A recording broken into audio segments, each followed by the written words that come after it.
Hi, I can't hear anything.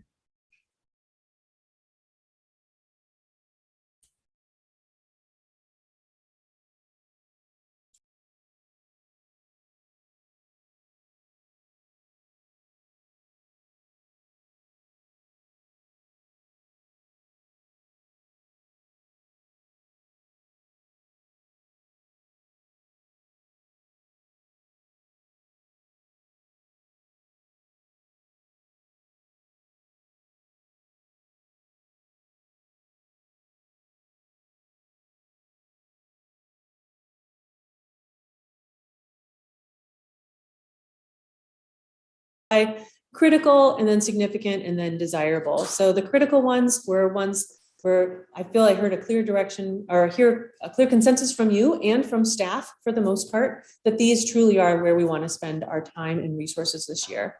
Except for communications, they really are multi-year projects. So I want to note that, committing to those projects is a multi-year commitment. And many of them are carryovers from 2021. I don't think there were a lot of surprises on that critical list.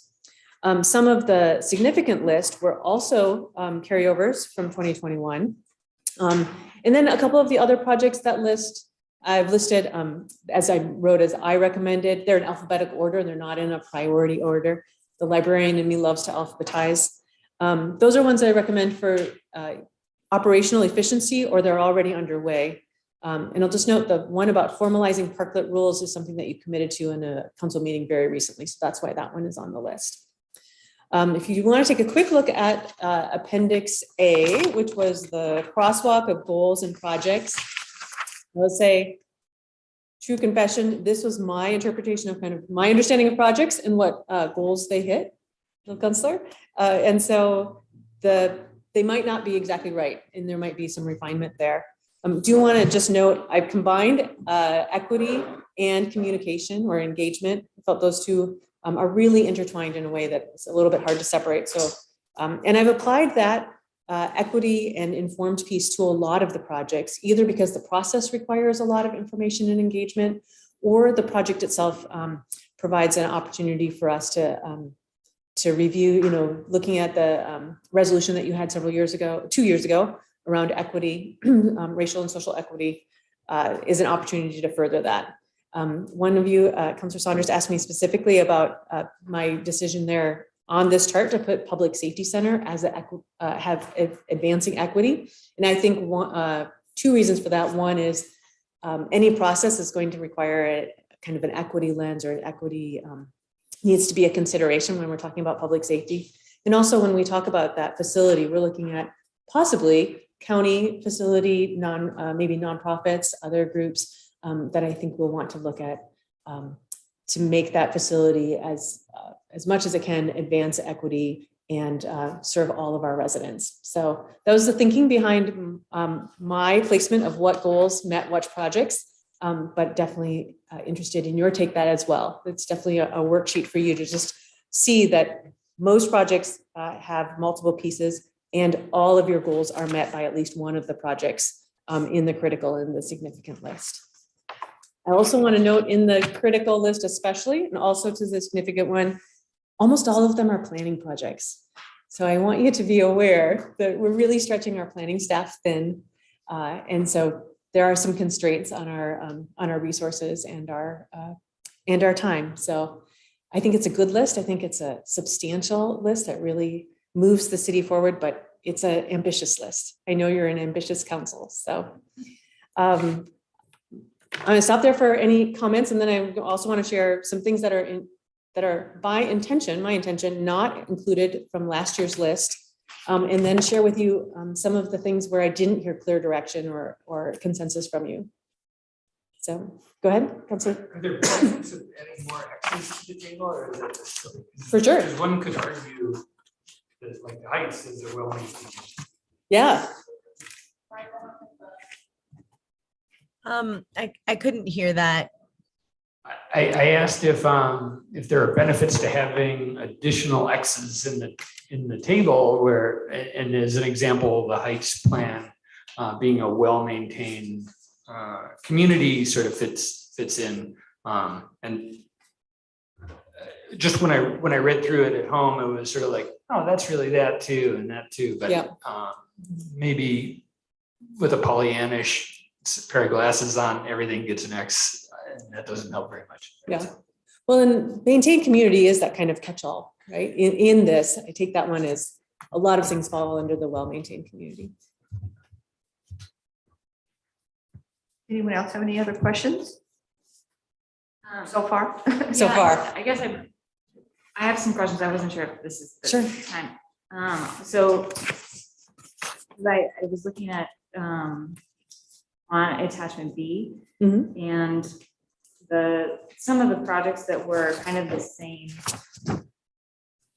score Mhm. didn't make it onto any of the lists. And so two of them that I had a question about, one was the parking garage business plan. And I didn't, the question on that is what happens if we don't spend out the urban renewal money? Because I think that was part of it, was trying to spend out. Yeah. Yeah. Great. Thank you for that question, Counselor. There are two of them. You're right. The parking garage business plan really saw as being part of the Columbia Cascade project, right? That's where we would use those dollars. So I in my mind folded that underneath. Okay. But you're right, I did not make that clear, so I appreciate that. And the other one that you will see is on the significant projects list, but is not on my recommendation, is the rebidding of the wastewater treatment plan contract. We've talked with Windsor Engineers, who are our administrator for the plant.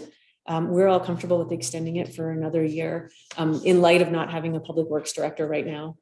And I feel in my conversations with some of you, at least, though I'm certainly interested in hearing your thoughts further, that this one really made the significant as a, like, gosh, it's been a long time. We know we should kind of do it, not an enthusiasm like we can't wait to rebid that project.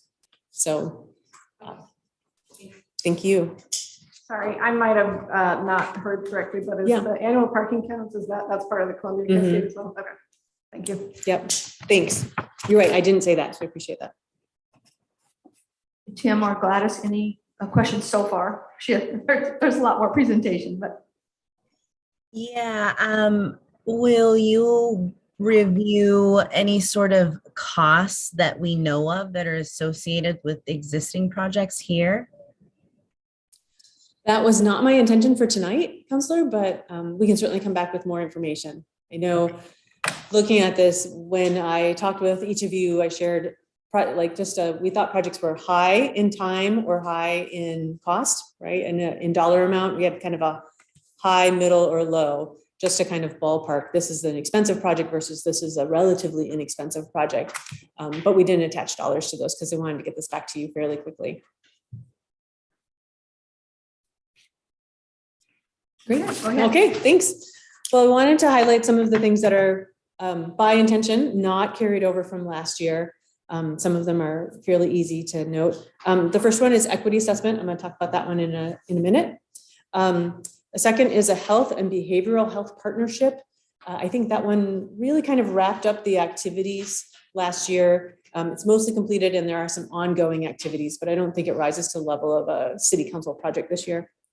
The community engagement project, as defined last year, is really completed in that we've hired an engagement coordinator, and the AV in this room has been upgraded, so we're now streaming meetings. It's not to say that engagement is ever done, and I'll talk about that in a minute, but that piece of the project, the activities of that are completed. The historic Columbia Highway was also not on the list, but will continue on. That might pop back up to project level at some point. Right now, I think it can continue. The STC study was on your list last year, not advancing that.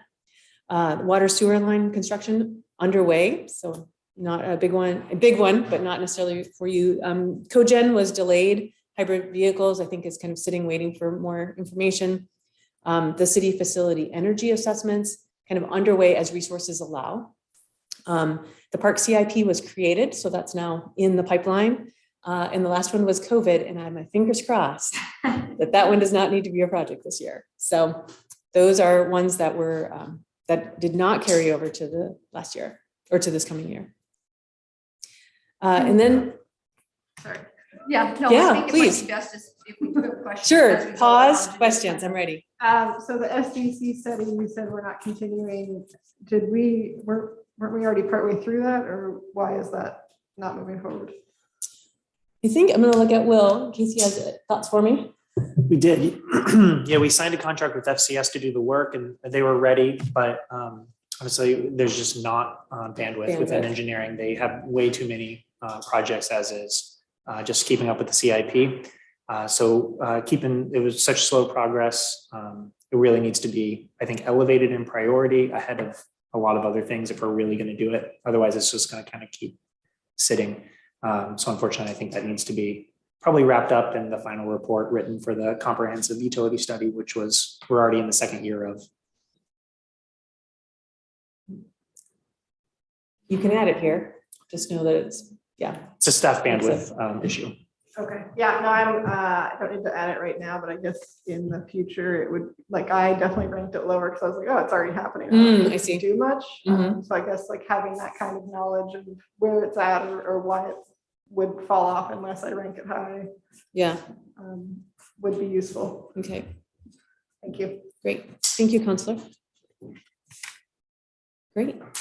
Anything else? I don't see anyone else with Okay. their hand up or. Great. Well, then I Giving want to the talk signal. about where I did not hear clear consensus from you or and pieces from staff. The first one is equity assessment. I think that's been on the list for a while.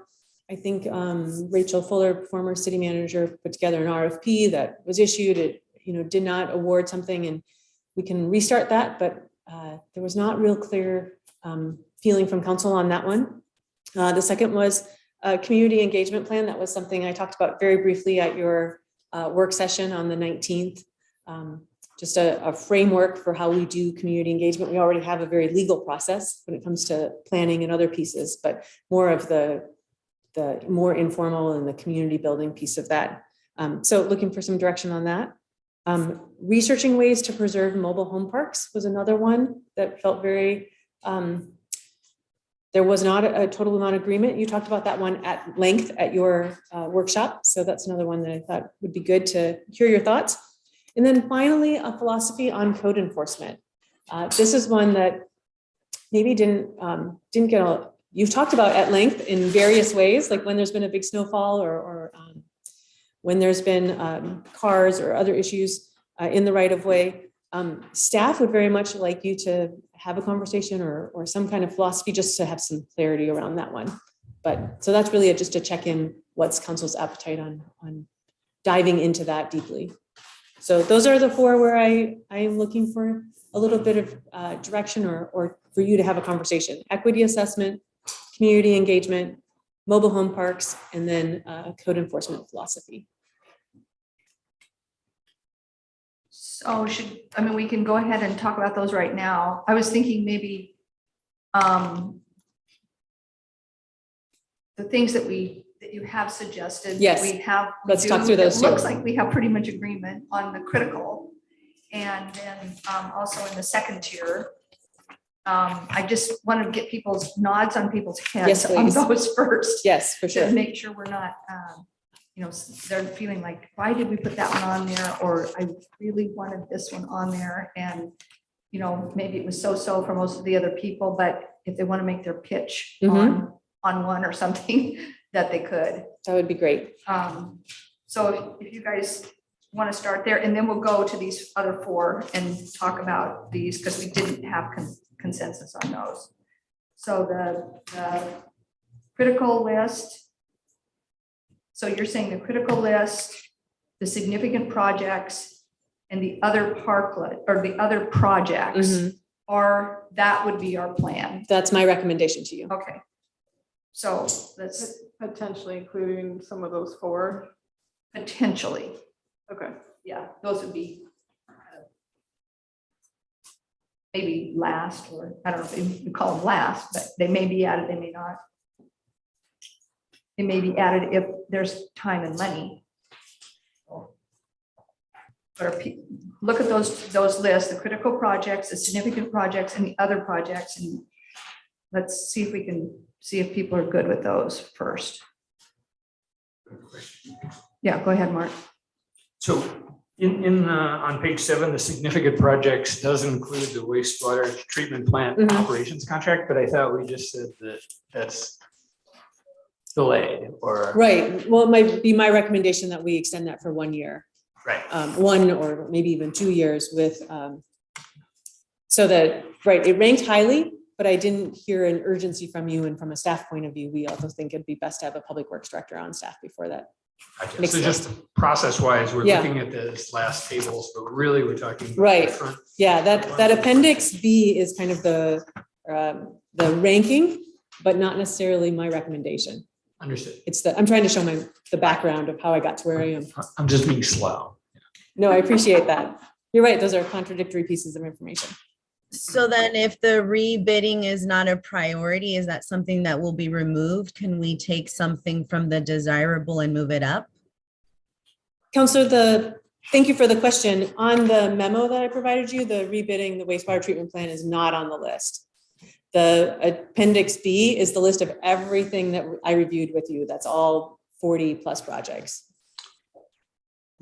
So it's not, I don't have it to remove because it's not there on the memo as a first tier project. Is that right? Am I missing it?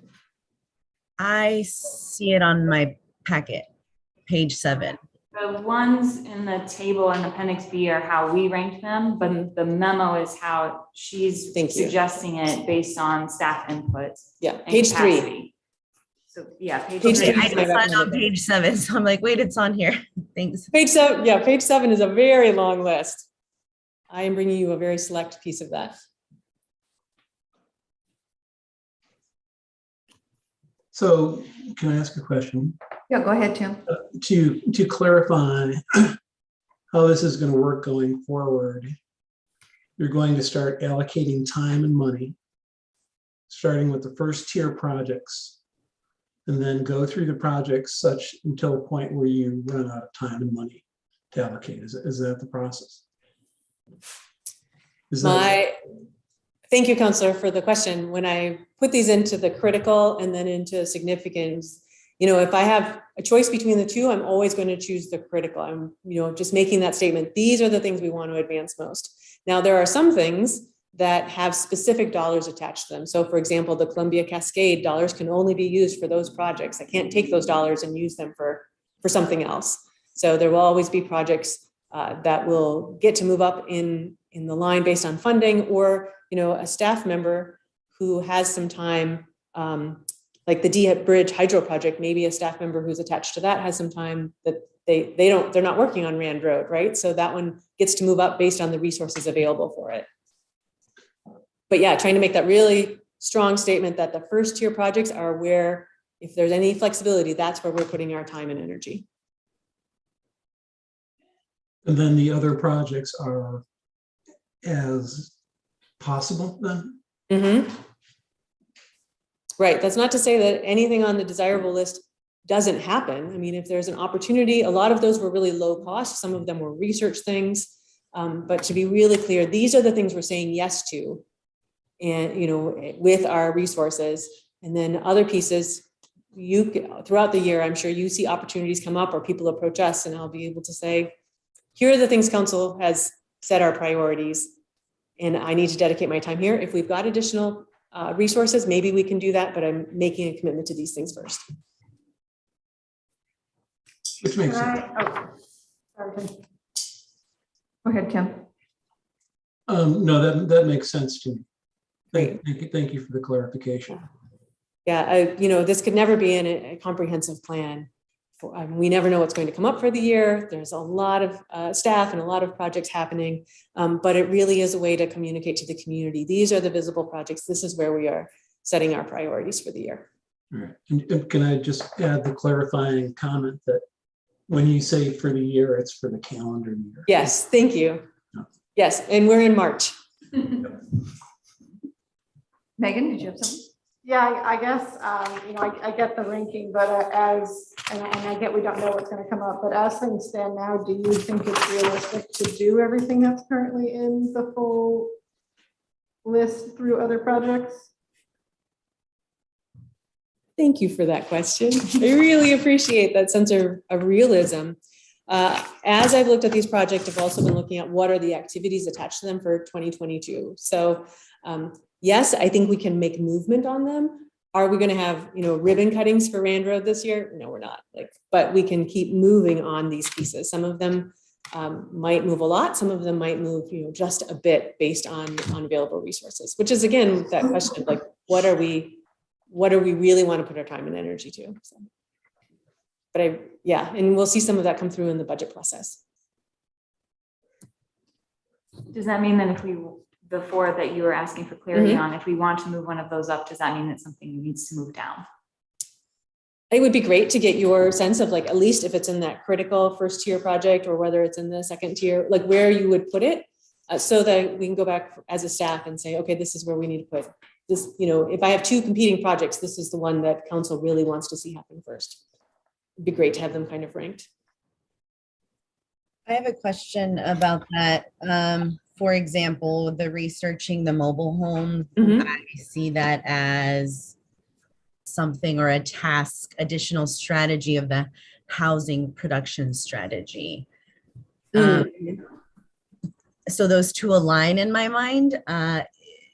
So is it possible that we can just scoot that one in there into a critical project because it's already on the production strategy list? At least that's how I envision it. Thank you, Councillor. I don't know exactly what is going to be recommended by the Affordable Housing Production Strategy Group or the project team. So I feel anxious about assigning work under that portfolio when I don't know what that group's recommendations will be. You assigned a process for that. I don't know if mobile homes will be in there or not. It certainly has a synergy to it, but I'm not sure. I thought it was discussed in that group. I'll jump in if that's okay. It's definitely been discussed. Not knowing exactly what the plan will look like, it's possible it will be included in the strategies, in which case it's already under that umbrella. It's very possible it's not included as one of the 6 strategies we'd actually look to implement, and we just timing wise we won't know that until after this plan is adopted, unfortunately. Thank you for that, Councillor Saunders. Since I'm already have the floor, the equity assessment is something that I feel that we should all take a second look at. We did sign a resolution 2020-13 or 2017-02 that these are values that we are going to be practicing, and we know that we cannot be competent in equity within 1 year. I'd like to propose that this is an ongoing effort, again, that we all committed to doing. So, and it might just be easiest to have somebody that's in-house, that's a staff member, that's just a part of the city. That way, this individual is constantly looking at all the projects and all that we do with that lens. And so I'd really like to hear other folks' comments around the equity assessment. That's the one I'm most concerned about right now. Megan? Sure. Thank you. Yeah, so I guess I agree that was, again, it's the problem of every project would be really valuable, but equity assessment was the one that I would also advocate gets moved up. Certainly acknowledging, and you're absolutely right, Abigail, that a lot of our projects have an equity impact, but doing that broader assessment, that kind of baseline to say, okay, where are our greatest needs or what can be really easy solutions, is something we have been unable to do just given staffing and resources, but would be valuable, I think, for the larger organization to kind of have that big picture pull out of what is happening or what is needed, and we'd still address it in these projects as well, but how do we, I feel like there might be blind spots we're just not aware of without taking that big picture look. I would want to. Oh, Tim? Yeah, I'm sorry. I would want to jump on that bandwagon. So I think it should be. Tim, I can't hear you. I said, I think we should move that up in the priority list as well. I agree with that. Mark? So this is for other counselors as well as staff, we hired, Nubia and, I'm a little bit lost on what's the difference between the work that she and the communication team is doing and this, is it not? Do we still have steps to do before we say that we're using that lens as part of our normal business? And I guess I was hopeful that we had sort of made some big steps in that direction and now we could test it out. But I'm curious to hear if that's not a truism. And I thought that Nubia was under the community engagement piece. That was kind of more where I thought she was, kind of a communication. No. Yeah, I know and with equity too, but I thought she was kind of, maybe 60 or 70% community engagement, 30% equity. Even though we haven't done an assessment, I think she would look at things with an equity lens and she's trying to engage the community. So I would think that it fulfills a portion of both of those, maybe not all of it. And I think we talked about this a bit, in our work plan meeting of in my vision, yes, an informed and engaged community is a portion of our equity work, but it is not all of the equity work. And so, Nubia and other engagement work we are doing is definitely a part of it, but I don't think it's the full scope of everything we would want covered in equity. Agreed. That is not within her job description. She is not an equity strategist. She's focused on communications and engagement and connecting and bridging us to those additional partners, but not with that lens. That's not in her role. At least the job description that I read. Okay, we're on to our 4 items here. So I just want to double check and go back one more time. Everyone is okay, unless you tell me different. Is everyone okay with the critical projects, the significant projects, and the other projects? And then we'll continue discussing the other 4. Okay, Tim?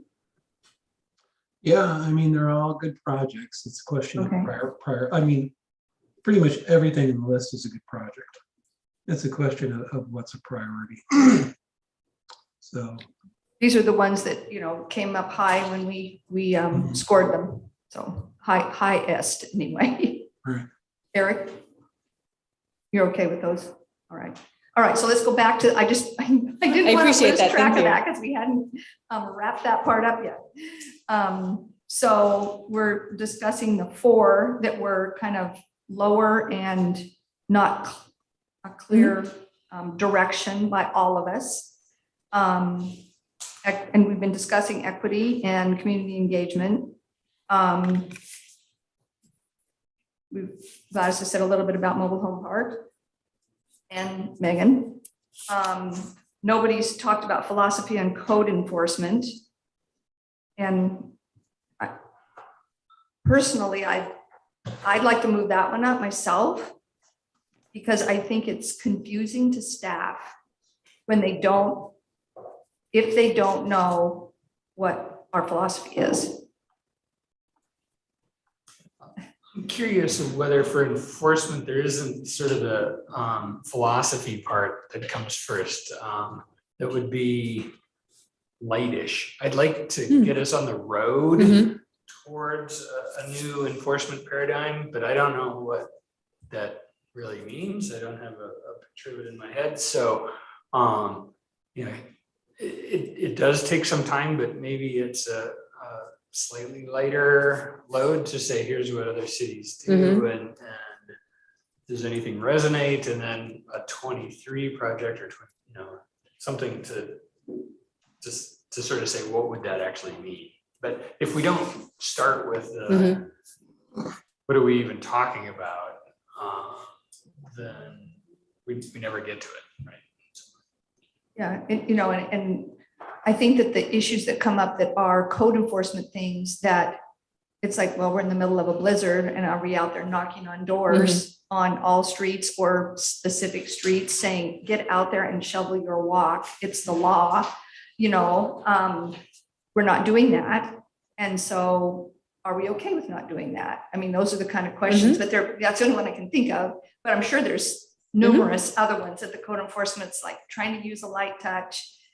And should we be using a light touch on every single one? And maybe we need to talk about specific ones in specific ways and other ones are different. So, I mean, I guess I think it's important because we have people come to our meetings and saying, why aren't you doing this? It's your law, it's your code, and you're not enforcing it. And then we've had other people's like, why are you enforcing that? That just seems ridiculous. So I just think it might warrant some discussion. And like Mark said, not that we could do it this year, but maybe some piece that we could start with.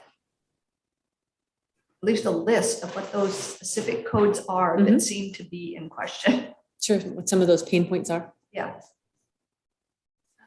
Out of those, and I was one of the ones that was pushing the mobile home parks the hardest, and I am okay letting that go and seeing what comes out of the affordable housing production strategy, thinking that list is going to be assessing like where are our like the biggest bang for the buck, what's the most important. And so if that doesn't rise to the top on that list by that very engaged group of people, I'm okay with that for now. But I would support the equity assessment and the code enforcement philosophy, moving that up somehow. I do think I would like to do an assessment before just jumping into hiring somebody to be like our equity person, because I think the assessment would help identify, again, like those biggest bang for the buck kind of things, like, you know, what are some easy wins and what are some of like the most impactful things that we should prioritize for the future. Thank you, Counselor. I'm okay with giving up the mobile home parks for exactly the same reasons that Jessica stated. This is not adding something up. Item number 2, the parks plan thing. I think that could be as simple as 2 quarterly meetings with that group. And so redefining that, huh? 2 quarterly meetings? Yeah, so one in Q2 and 2 every quarter? 3. 6 a year, is that what you're saying? So 2 quarters in a row. Continue your thought. I'm saying, huh? 8 a year. No, Oh, not okay. bi-quarterly. 2 meetings in 22, 2 for 22 is what I'm suggesting. All right. And that we could make this super staff light. It's real, because the real goal, in addition to, you know, being on the same page as far as implementation stuff, but the real goal is just, are we communicating? And that group that some of us were on was a nice communication, and it'll allow us to know if, like, holy cow, the board's thinking something completely different than we are, then it'll at least come out in you know, a total of 5 hours of chatting. So does that, I don't know if that's great, light touch. offering a sacrificial lamb. With that particular project, and I've written that I assume that the Parks District would lead this because they are looking to talk about a district reformation, right? So if they're going to have to choose a new rate that's going to stay for a long time, they need to have a good sense of kind of what we're expecting of that, what we're hoping, what the other agency partners are thinking. So there is some urgency to that one, you know, as they look to putting something on the ballot, which I think they'd have to have figured out by August, September, you know, for a November ballot. So that one would have to happen fairly quickly. The longer piece about communication and other coordination could be a longer quarterly conversation. But in my mind, this project was really very much connected to their reformation efforts. I think you're optimistic, Mark, but that's good. That's a good thing. I think it might take more than a couple of meetings. And I'm okay if it takes more than a couple of meetings, but that would be great if that was also with snacks, yeah. So people will stay and keep discussing. Okay. But aren't we assuming that if there's some sort of update that they're gonna go to Abigail? If there's some kind of, If What was there's that? some sort of update that they would go to Oh. you, like we don't necessarily have to attend the meetings, right? Like we don't necessarily have to assign somebody because I'm certain that they would come to you to give you some sort of update for everyone's awareness. certainly I have meetings with, their executive director. We meet quite regularly. We walked the Indian Creek Trail last week together, so he could train me on some of those pieces. But it's the question of, the director to city manager, and then there's the elected to elected conversation. So want to make sure that things happen at all levels. So I guess I was picturing this, and I don't know that it's solved in 1 year, is more the philosophical, what's the division of, purchasing new parks between city and Parks and Rec type discussion, which seems more like the political end. But I might have interpreted that whole thing wrong. No, I think there's, bigger discussions to be had. So did that help at all Mhm. with being able to move something else into the? Oh, I see. So I've heard at least two of us have said no on the mobile home parks, because hopefully that will be assessed with the housing needs analysis. And I Is think that the right? west side urban renewal area covers, touches on those as well. So I agree with that. Generally with- I agree with that. Okay, it looks like we've got a majority of people that are kind of like, let's move that one off for sure. We have to start checking things. I'm checking my time. We have a long night ahead of us. Going fast. So then the next things are code enforcement. And I said I'd like to start it, first steps. Mark said he would like to start it, just first steps. Nothing's going to take too much time. I see a nod from Eric and Jessica, a thumbs up from Gladys. Tim looks like he's nodding. I mean, I think it's irrelevant, but I guess I have concerns that that'll immediately open a big can of worms, but I clearly the rest of the council is for it, so I'm gonna not fight that too hard.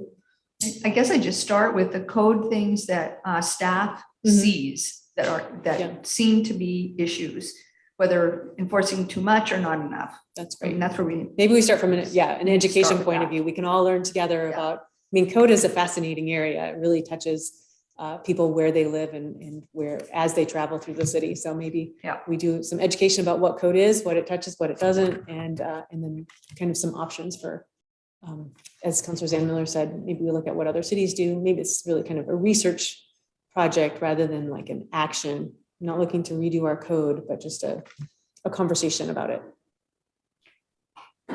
As part of that, I'd be interested in knowing what the capacity is of our municipal court. Mm-hmm. Are we really busy? Are we really light? Are we in the middle? Great It's question. all gonna come to that. Yeah. Thank you for that. so the other things are community engagement, which we do have a person to help us with that now. And I guess with it being on this list, would that be putting additional resources or parameters around what that person is doing?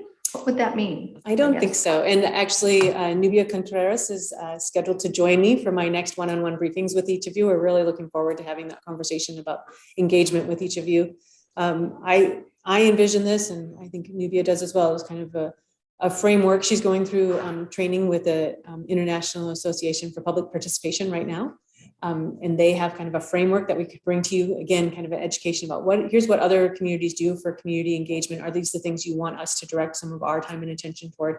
And then some training of staff, like this is what community engagement was going to look like in Hood River. Let's make sure that when we're approaching our projects, we're applying that same framework to those projects, just really being intentional about it. So I think that we probably have the resources in-house.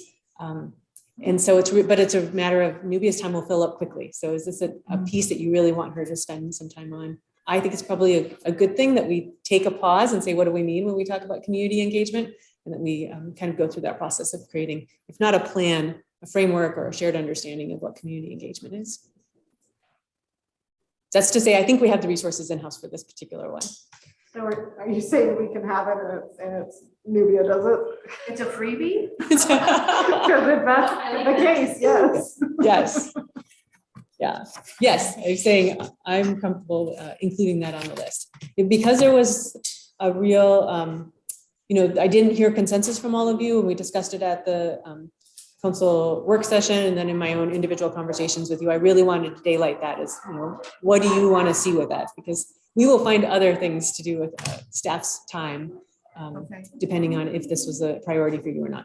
Okay. So I think I'm hearing that I'm seeing nodding heads, that you consider this one a priority. You're eager to have this conversation and move it forward. Okay, so I thought it was, I thought we were saying that we didn't need to do anything special there because it was already in her plan with communication and strategies.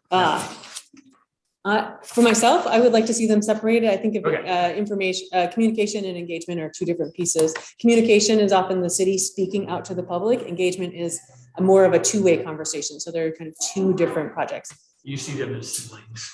Yeah, I okay. see them as linked but separate.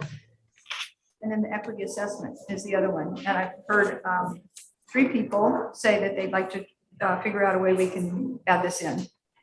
And I know we have, there are several things actually on the critical list that are under equitable and diverse housing and equitable inclusive community. But this would be a separate thing from that. So rest of council, where are you guys with putting this? I don't know what it would look like. I'm not so sure myself. I have the RFP that was done last in 2019 or 2020 or 2021. Looks like it was a pretty comprehensive piece. I think we could slim that RFP down to be a little bit more focused and really highlight like maybe it could also be a multi-year piece, right? We have some conversations around equity this year. We put together our engagement plan or framework, and then we could go out to the community and talk about equity pieces using the framework that we create. What are the community engagements techniques that we want to use? It's hard having these two kind of together at the same time. So my recommendation would be maybe we have a small start on this, but make it a bigger goal next year once we've done some engagement framework first. Agreed. Abigail, thank you for those comments. It would be best to have somebody help advise us as a city and as an organization on what we need to do to improve and make this a multi-year plan. As we know, we will never be competent within 1 year. So maybe starting a piece of that this year. Yeah, I think we could start small. Great. I think I've got nodding heads here on that. Great. To start at least a small piece of that. Excellent. But those were really my questions for you. The last question, of course, would be, is there anything not? Oh, who did? Tim? Oh, thank you. Can I just ask a question? I see in the second tier projects, there's the parking projects in the Columbia Cascade Urban Renewal District. And in the desirable list, there's install more bike parking. Is there any way to actually include the bike parking as part of that project? Yeah, Will is giving me the thumbs up. So yes, I think, we tried to give that kind of umbrella of the Cascade Columbia projects Right. But the details of what actually would be done is not yet figured out. Yeah, so that would kind of move that. Thank particular you. item. I appreciate that. And also, if I could just make a general observation, maybe a comment about the checklist for the projects. In that, I think that you've done a great job of trying to identify where the equity issue is kind of folded into projects, but I don't see that level of engagement for the environmentally sustainable and resilient community piece. And I'm kind of wondering, I'm just kind of hoping, I guess would be a better statement, that, as we proceed through these projects, that somehow we can figure out a way to fold that particular goal into these projects. And I assume it was just kind of unintentional, but that part of it is kind of a little underrepresented in the projects as far as I'm concerned. Agreed. And I think, at least so far, our staff, our planning department, and Will and Abigail have all, when we're going to buy a new vehicle, we try to look for electric or partial electric if we can. The RFP that went out regarding Rand Road is, we want to have solar panels, we want to have it, as environmentally friendly as possible. So I think we do, not that we can't do more, but I'm just saying, I think that staff is well aware to try as much as we possibly. No, I agree. Maybe it's just a messaging issue. I mean, when you look at, participation on the Safe Routes to Schools project teams, if we can get kids out of, having to drive them to school and they're either walking or riding their bike to school, that has an implication for being an environmentally sustainable community. And I think that there are other examples in these projects here where we could make the case, if we do it correctly, that it would contribute to that as well. So maybe it's just a kind of a messaging issue, but I think that the messaging is important, for the same reason that, we want to follow through on our equity commitment, that we follow through on our climate commitment as well. And that we show the community that we're following through on it. Thank you for that comment. It'd be really nice to just have a visual for our community members to see what it means, what we mean when we say equity. Yeah, Mhm. I agree.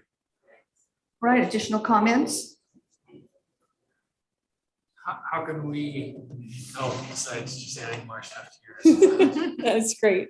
This is what I needed today, was just those head nods and thumbs ups, that these are, indeed the projects that that you really want to sign up for the 20, and champion for 2022. So I will take this back, come back to you at a future meeting with a plan for formal adoption.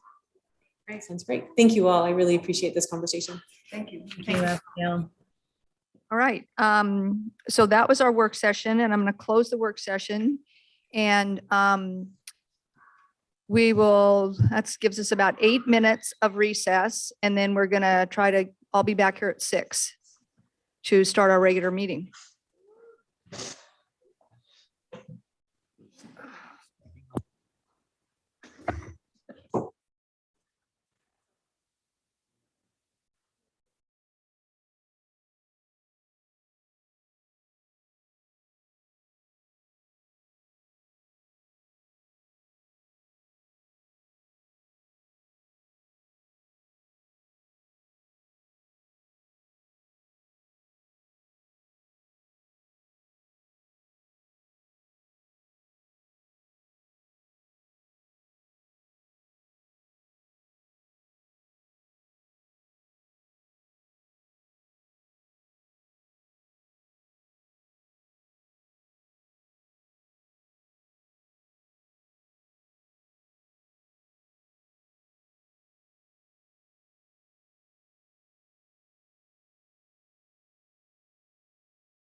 All right, are we live, Jen? Okay.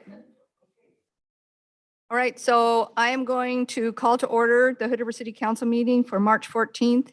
It is 6:02. And just remind people to either silence or turn off your cell phone.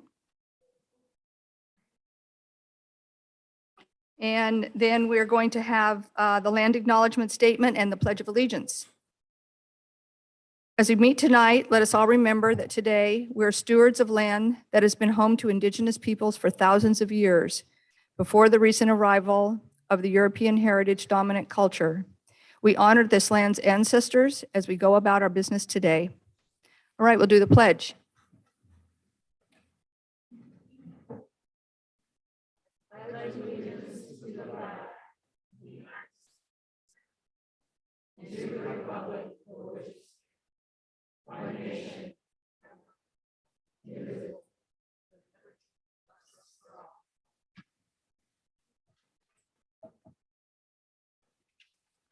All right, our first order of business is we have the swearing in of a new police officer.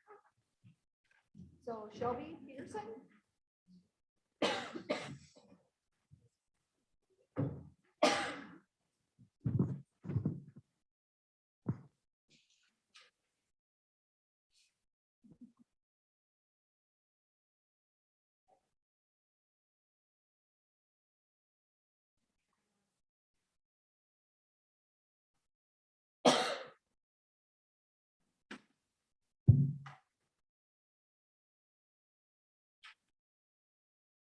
All right, for the benefit of people that are watching us by Zoom, we have our microphones this evening.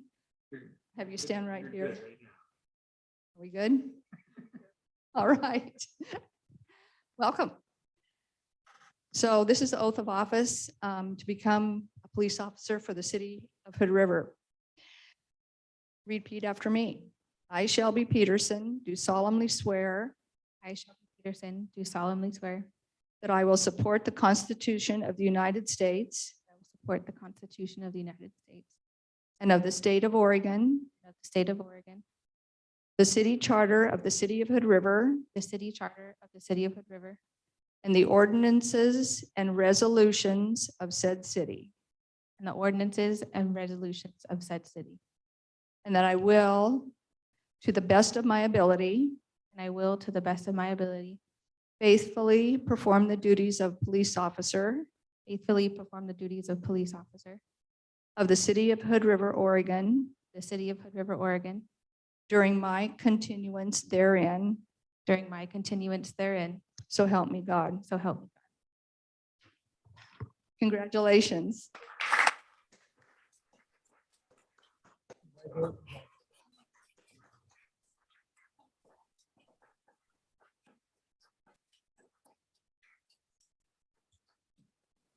I think, is there a pen?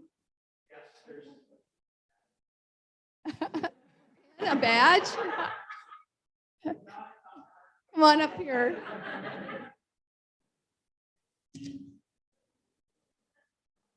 Don't poke her.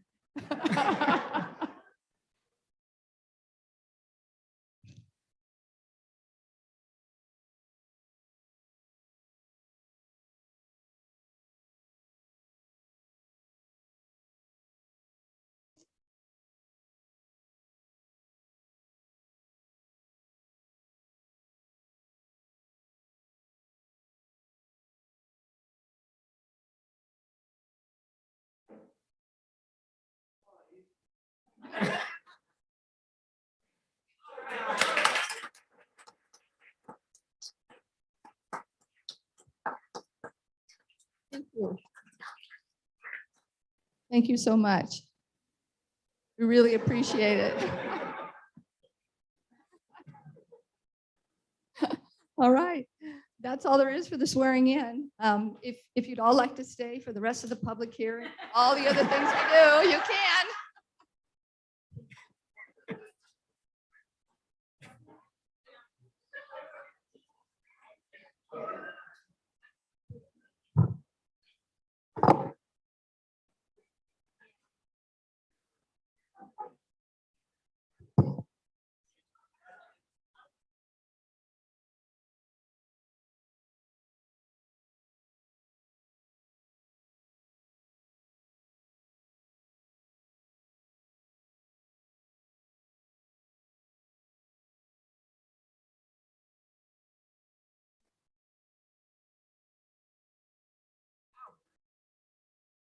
Oh, man.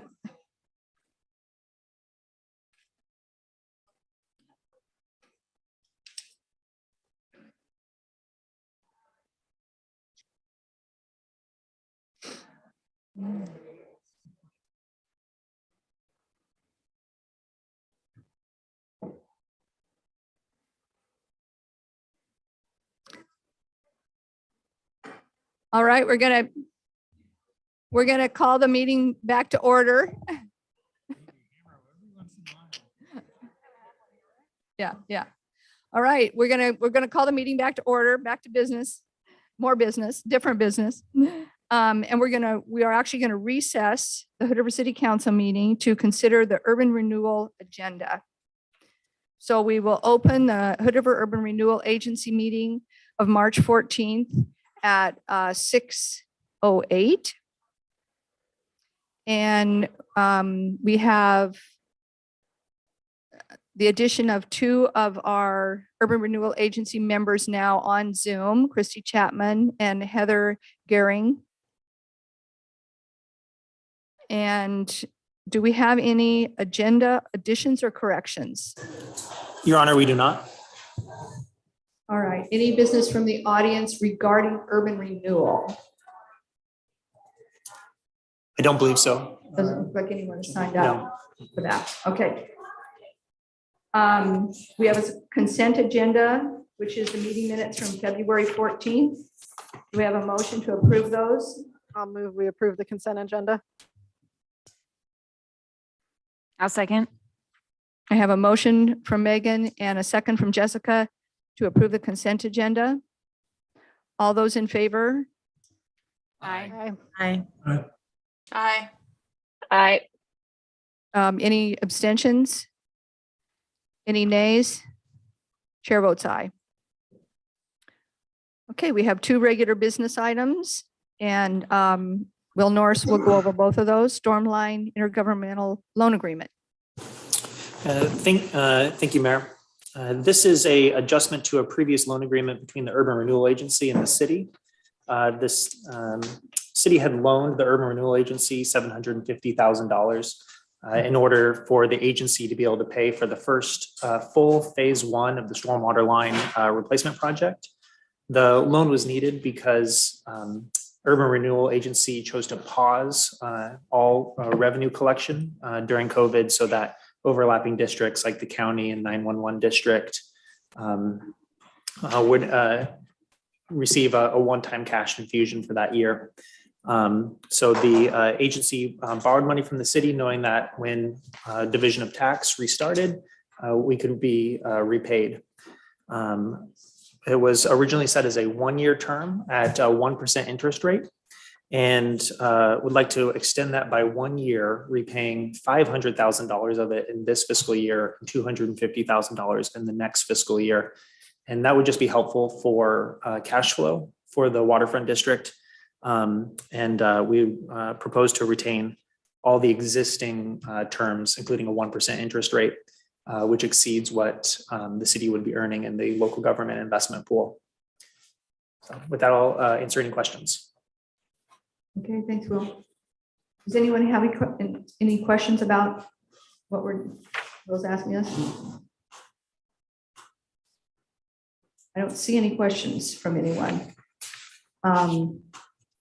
Does anyone want to make a motion? I move that the agency authorize the administrator to sign amendment number 1 to the intergovernmental loan agreement with the Urban Renewal Agency, extending the repayment deadline for $250,000 of the total $750,000 loan by 1 year and maintaining an interest rate of 1%. I second that. Numerous seconds.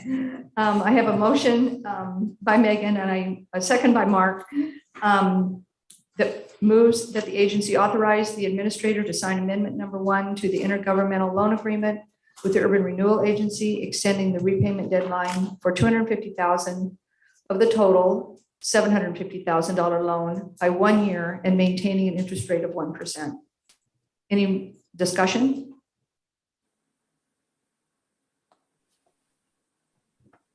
All right, all those in favor say aye. Aye. Aye. Aye. Abstention? Nays? Chair votes aye. All right. Okay. Next item? Next item is a discussion that stems from the special informational meeting that we held at the end of 2021. It was a joint meeting between the Urban Renewal Advisory Committee and Urban Renewal Agency Board to discuss the concept for a future West Side Urban Renewal District. At that time, we said we'd come back with a little bit more detail. And what we have tonight is just fleshing out a bit more about what potential projects could look like. And this discussion isn't really about these specific projects, but more of the philosophy that's behind them. So using them as an example that fills in some of the gaps for that three-legged stool analogy that we used during the presentation. And that's so the goal here is just to get feedback, kind of head nods, right track, wrong track, and that will be used to give that information to the city as the city moves forward, taking the official steps necessary to create this district. So the three basic strategies are: one, utilize existing capital plans to the greatest extent possible.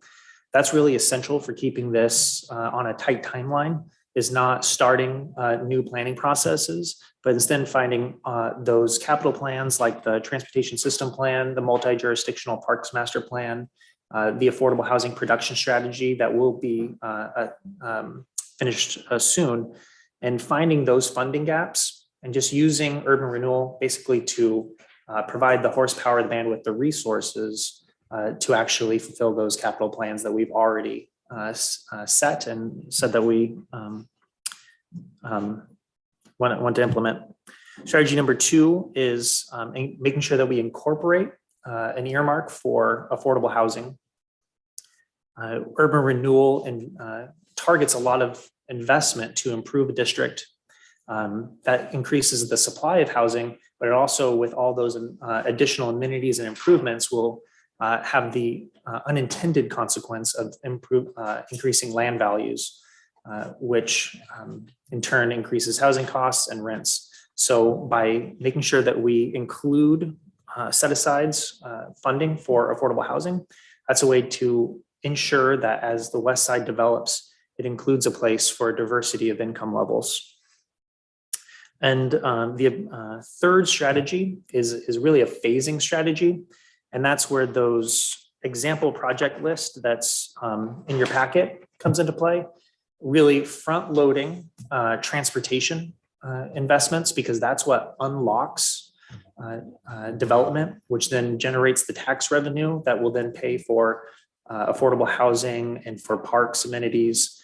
And so really just making clear that first you have to grow the development so that you have the tax revenue to grow the amenities. Because if you focus first on amenities without tax revenue growth, you end up not having enough resources for either. So that all sounds very, I think, conceptual. And so what we wanted to do is provide that table to say that this is one way that those concepts could be translated into actual projects. The actual specific projects still very much to be determined. Through it will be a multi-month, if not multi-year process to get this urban renewal district off the ground. But right now we're just at the very beginning, gut check, right track, wrong track kind of level discussion. Okay, so no motions or anything, you just. Discussion. Discussion, okay, all right. Does anyone want to start? I have a question. So the packet does talk about the Urban Renewal Advisory Committee's input, and that they thought that SBCs, parks SCCs would be sufficient to fund future parks. So I'm not sure that's true, and I guess wondered why you thought. I know we're not talking about specific projects, but I just was curious about that statement. Yeah, thank you for giving me the time to clarify. So the advisory committee as a whole did not have a unified recommendation other than continue moving forward. A West Side plan is generally a good idea. I just wanted to be respectful of the chair expressed this specific opinion pretty forcefully. And so I didn't want to get that lost. And I felt like it was being just transparent to make sure that all strong opinions were carried forward so you hear them. Mhm. And yeah, I guess since we're on that topic, I was wondering, was that the only disagreement, or did they also have a various range of opinions on other aspects of the 3 strategies? No, no real strong opinions other than that one, other than I'd say just medium strength approval. Not wholehearted, not real excited, but also not neutral. Just keep going. You're doing good.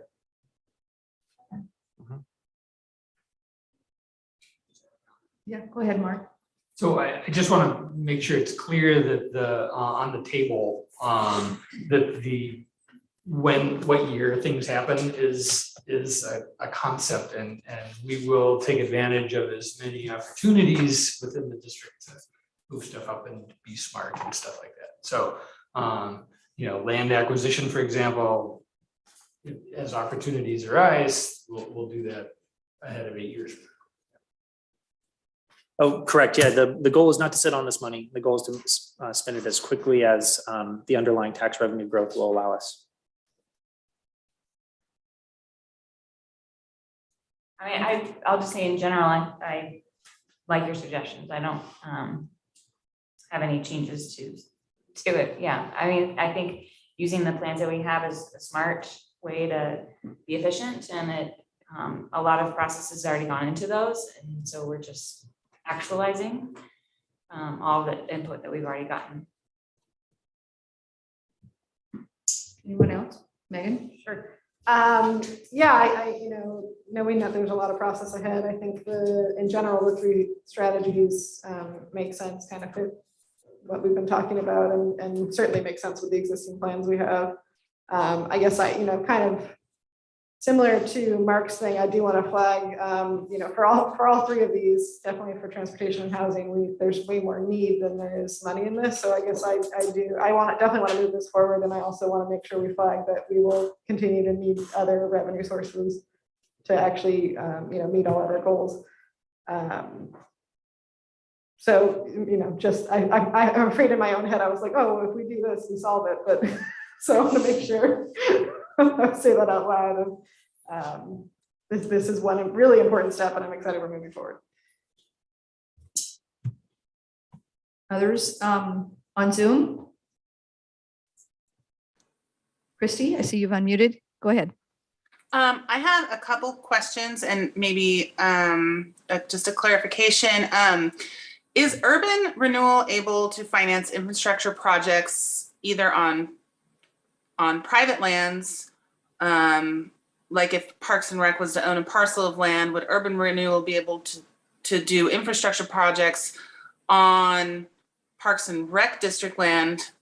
Is there a loophole because that's a public agency? And the same would go for the port. I would like to look into that before we decide on sunsetting anything or looking at available lands to see if we could, because these are public agencies, would Urban Renewal monies be available to help with their infrastructure costs? Is my first question. Yeah, Commissioner Chapman, urban renewal monies can be used on city-owned property, parks-owned property, port-owned property, and even privately owned property.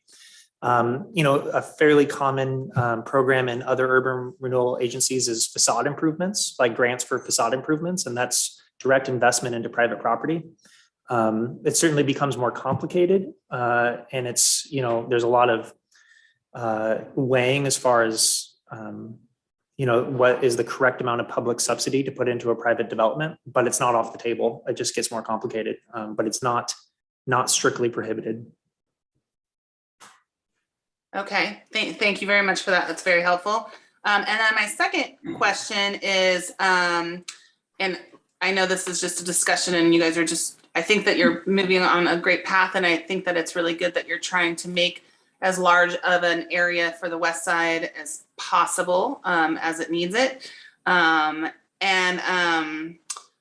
just want to make sure that before there's talk about sunsetting any district, that the Urban Renewal Board reviews the projects that were slated to ensure that those can be identified down the road and maybe protected, even if part of the district needs to be sunsetted, or maybe there could be an analysis of, I'll use the wastewater treatment facility as an example.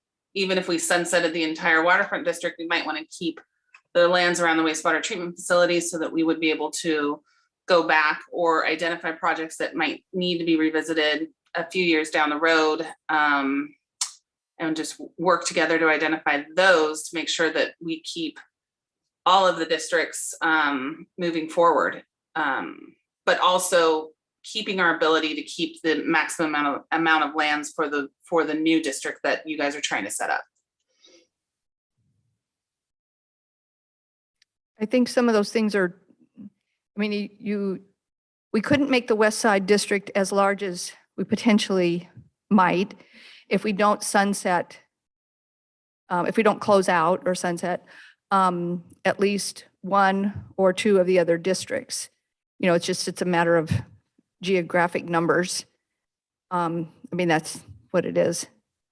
Well, yeah, and maybe we could look into a discussion of identifying the possibility of, instead of sunsetting the entire district, to see what our ability is to shrink the district that would only encompass the areas that still need to be addressed, to allow for the maximum use for the new district as well. And maybe the port could work with the city to kind of look at those things so that everybody wins. Yeah, I don't know that we could do that. I mean, I think that at least for the Port District, all that money is spoken for the for what we're doing right now with the storm line. So, I mean, it would, even if we saved a geographic portion of that district as open, all that money will be gone. So I guess it's whether we felt we could ask all the other taxing districts, the port and the parks and the county, to up the numbers and do the west side. So that's in reality what it would take, correct? That's correct, Mayor. The 2008 waterfront plan, all the projects identified have substantially been completed. We looked at that a couple years ago. The only thing that didn't get done is some improvements to Riverside Drive that pretty uniformly everyone agrees don't need to be done. And I think there was also a project to create a business recruitment program, essentially sending people to like conferences to try to recruit businesses into the waterfront. That didn't get done, but everything else got done. So if we want to add additional projects, that would be through major amendment, which is essentially the same process as creating a new plan. So you could, if we wanted to do more projects in the waterfront area, there's two different ways to handle it. You could do a major amendment process, or could allow it to close, create, decide what, and then start a new planning process and think about what projects need to be done in the waterfront and then create a new district. I guess the near-term question on that, as we move through the process, is, do we want to slightly undersize the West Side District to accommodate for either a major plan amendment or a new plan on the waterfront? Or do we want to max out the geography on the west side so that we can have the largest possible borrowing authority? I don't know if either needs to be decided tonight. Well, it's a thought. Mhm. It's an idea. Others? On the plan we've got in front of us for the west side, of thoughts? Thank you, Will. I agree with Councilors Ann Miller and Saunders. You're right on track. Thank you. Tim's given a thumbs up. He thinks it's good, I think, from his thumbs up. Okay. Eric? West Side? Yeah, I guess the only thought that's going through my mind is just the existing capital plans under the multi-jurisdictional parks plan was a little bit on the aspirational, a little bit on the not specific, and more like a plan to hope that we have a plan. And so, and I don't know that this is saying anything different than that. It just struck me as we go through the process of considering the new urban renewable district on the west side that we just naturally understand that the parks aren't automatically funded, and we just keep that in mind as we move forward so that there's not a hole. I don't think this is anything different than that. I'm just reacting to the language that we're going to rely on existing capital plans that concerns the multi-jurisdictional parks plan, where I think that there's some good thoughts in there, but it's more aspirational than real. There's not a big leg to whatever stool's there, is what I'm trying to say. Sure, thank you for that. Yeah, you can see in there, we have Urban Neighborhood Park A, which, is pretty broad, but a placeholder, as it is a placeholder in the multi-jurisdictional master plan. Where we get into more specificity is where trail components are included in our own transportation system plan. And those are, I'd say, more discrete. There's no point of disagreement there. It's just not. Yeah, great. I agree. I think this is a good plan. I think the three-legged stool idea is great. It accomplishes a lot of the goals of the city. And it's not going to cover 100% of anything. But it will help. It'll be a big chunk that will help if we can put this together for the west side. So I think continue on in the direction we're going. Great. Thank you everyone for your input. All right. That's all we have this evening, right? From Urban Renewal. Yes, it is. Okay. All right. We're going to adjourn the Urban Renewal meeting. And we're going to pick back up the Hood River City Council meeting. So we have business from the audience first. Is there a sign-up sheet, Jen?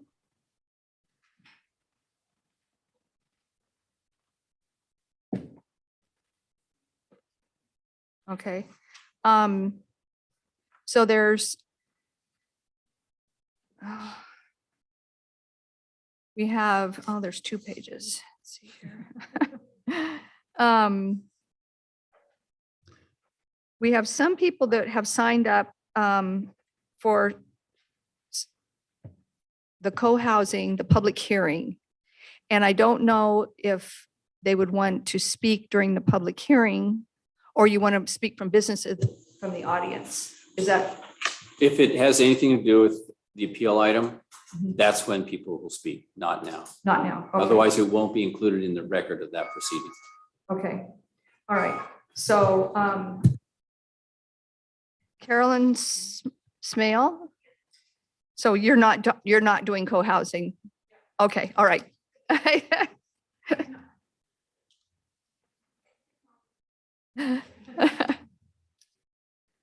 3 minutes. Do you? Sure. I don't know if I'm So you have 3 minutes, Carolyn. Okay, so my name is Carolyn Smale. I live at 808 Cascade Avenue here in Hood River. I'm here on behalf of Protect Our Parks Hood River.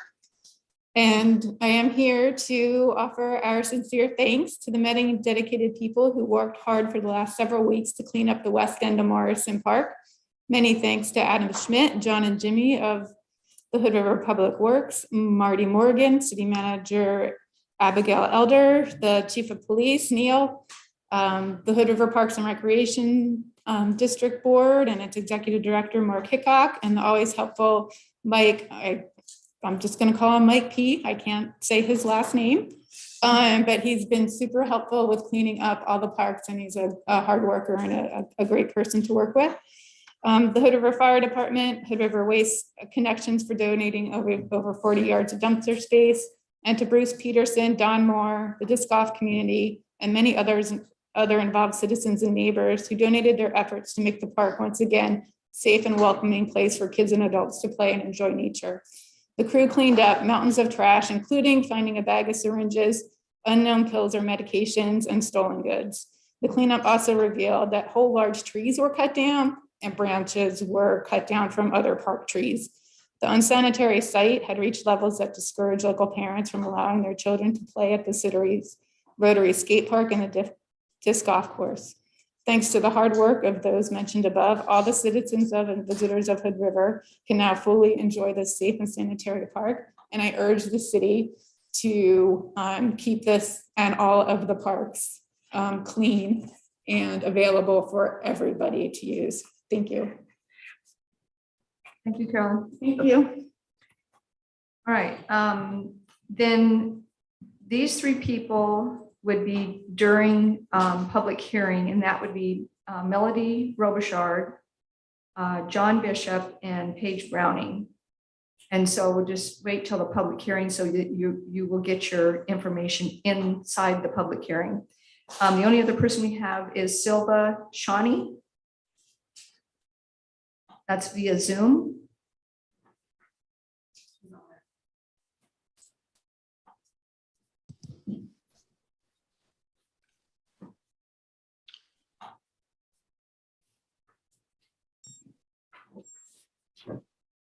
Mary, you might want to see if she's ready to speak. She's there, but I don't. Silva, can you speak and see if we can hear you? We can't hear you. You need to unmute yourself. She's unmuted, so.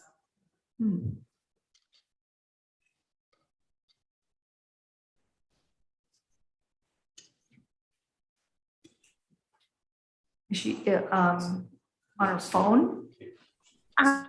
There we are. Oh, there you are. Now we can hear you. Wonderful. Thank you so much. Hello, Mayor McBride and councilors. My name is Sylvan Shaw, and I just first wanted to say thank you so much for your time this evening. I would like to call the council's attention and encourage Hood River's leadership to support the soon to be introduced Mount Hood recreation area legislation. While growth and increased visitation are inevitable in Hood River, we do have a choice in how it impacts our community, culture, and climate resilience. I've submitted the legislative concepts and they should be in your packets. You can peruse at your leisure. This bill includes 5 key themes that, as a local mom and someone who loves our backcountry and community, I hope that you all will support and advocate for.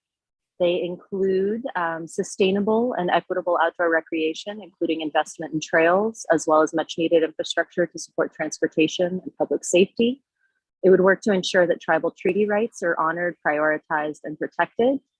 It increases wildfire planning, mitigation, and rehabilitation, and updates an outdated management plan from the 80s, as well as expands our wilderness areas and works to include the West Fork of the Hood River and other waterways as wild and scenic river designations, and that would help protect Hood River's water supply as well as irrigation.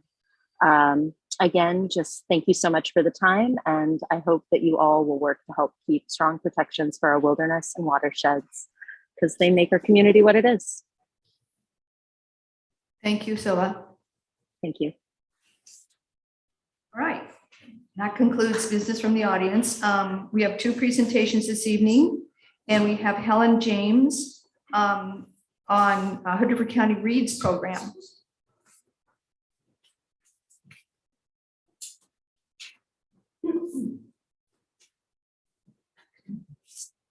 Hi, I'm Helen James from the Hood River County READS program.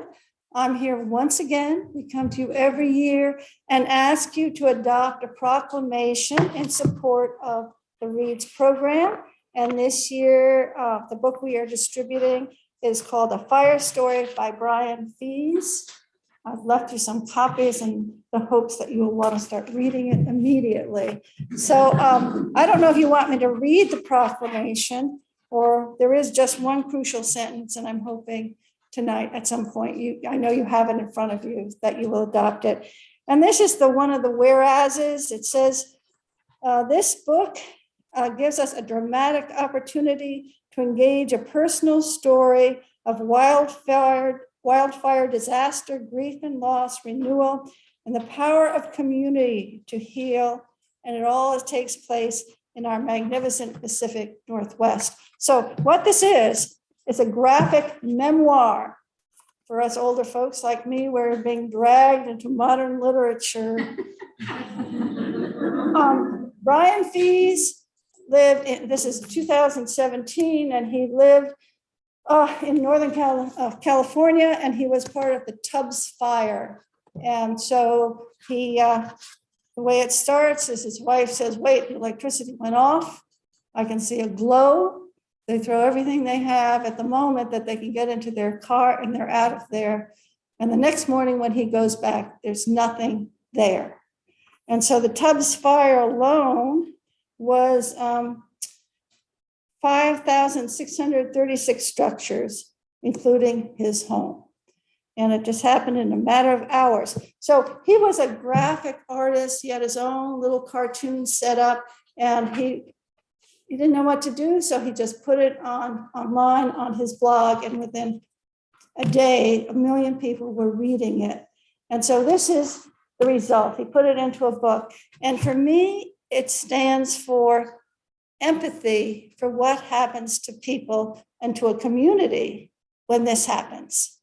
And I've been told that I have to relearn how to read graphic, I would call them comic books, you know, Jughead, Archie, Looney Tunes. So what you discover is half the message is in the cartoons and the art. So read everything.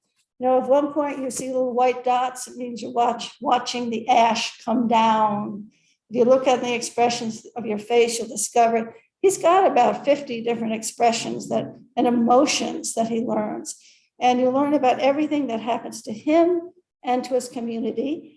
I just want to say that I read it twice. I read it once for me, and then I read it for you, council members. And I'm here to say thank you for the tasks that you take on to make our community work.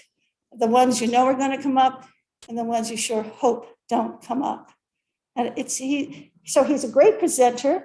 We have a brochure in here. We hope that you will come and pick up another book or come to some events. One of his specialties that he's getting into, for example, is use of cartoons and graphics to communicate things. And we're going to have one just on medicine and how to communicate, how you learn to communicate to a wider range of readers.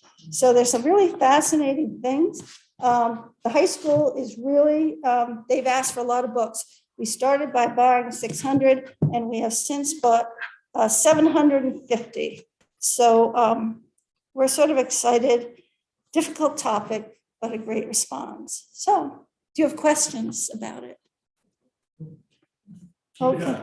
Well, thank you. And thank you for your support. I should say that, what was it, 2 years ago, Mayor McBride, you read the proclamation and got us going. When you did that. I am going to read the proclamation. Oh, you are? Yeah. This time? Oh, good. I didn't know that.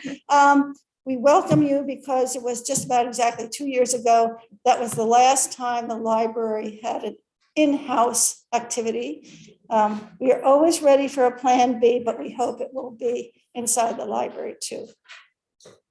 So thank you very much. Yeah, and thank you for bringing the books for us, and we'll pass them around. There'll be a test, yeah. Oh, no. Oh, man. It reminds me, I went to an Oregon Mayors Association meeting in North Bend and Coos Bay last summer, and the mayor of Detroit, Oregon was there, and I believe about 80% of their town burned. And so, you know, they were working on rebuilding it, and he was the most optimistic, empathetic and optimistic person. It was amazing. You know, he was mayor when it burned. He's still mayor. He's, you know, working to bring his community back in a more resilient way, hopefully. But pretty devastating. But the talk of how all the other communities where the citizens had to go pretty far away, like Redmond and Madras, and then, you know, came over to this side of the Willamette Valley, was astounding, the outreach that all those communities gave all their fellow citizens of the state. So yeah, I'm anxious to read it. All right, I'm going to read the proclamation and then we'll be on to our next item. This is to support Hood River County Reads in 2022, a fire story by Brian Fees. Whereas the Friends of the Hood River County Library have organized a Hood River County Reads program to support reading books and discussing ideas among all members of our community.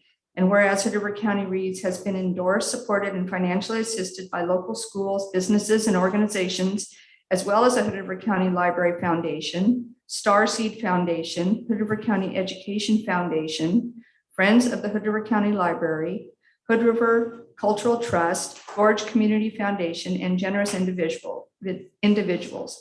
And whereas the city of Hood River celebrates the history and richness of our Northwestern lands and people, and whereas the selection of a fire story by author Brian Fees gives Hood River a dramatic opportunity to engage a personal story of wildfire disaster, grief and loss, renewal, and the power of community to heal, all set in our magnificent Pacific Northwest. And whereas the author Brian Fees visits the Hood River County community, and whereas over 750, I'm going to change that, copies of a fire story will be distributed so that it can be read and discussed at multiple venues throughout the county. And now therefore be it resolved that the city of Hood River establishes March 26th to May 1st as Hood River County Reads, adopted this day, March 14th. Thank you.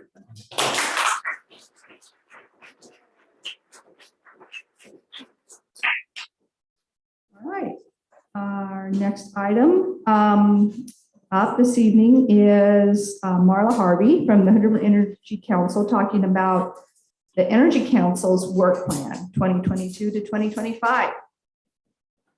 Good evening, Marla. Thank you, Mayor and esteemed councilors and city staff. I will share my screen to get us started.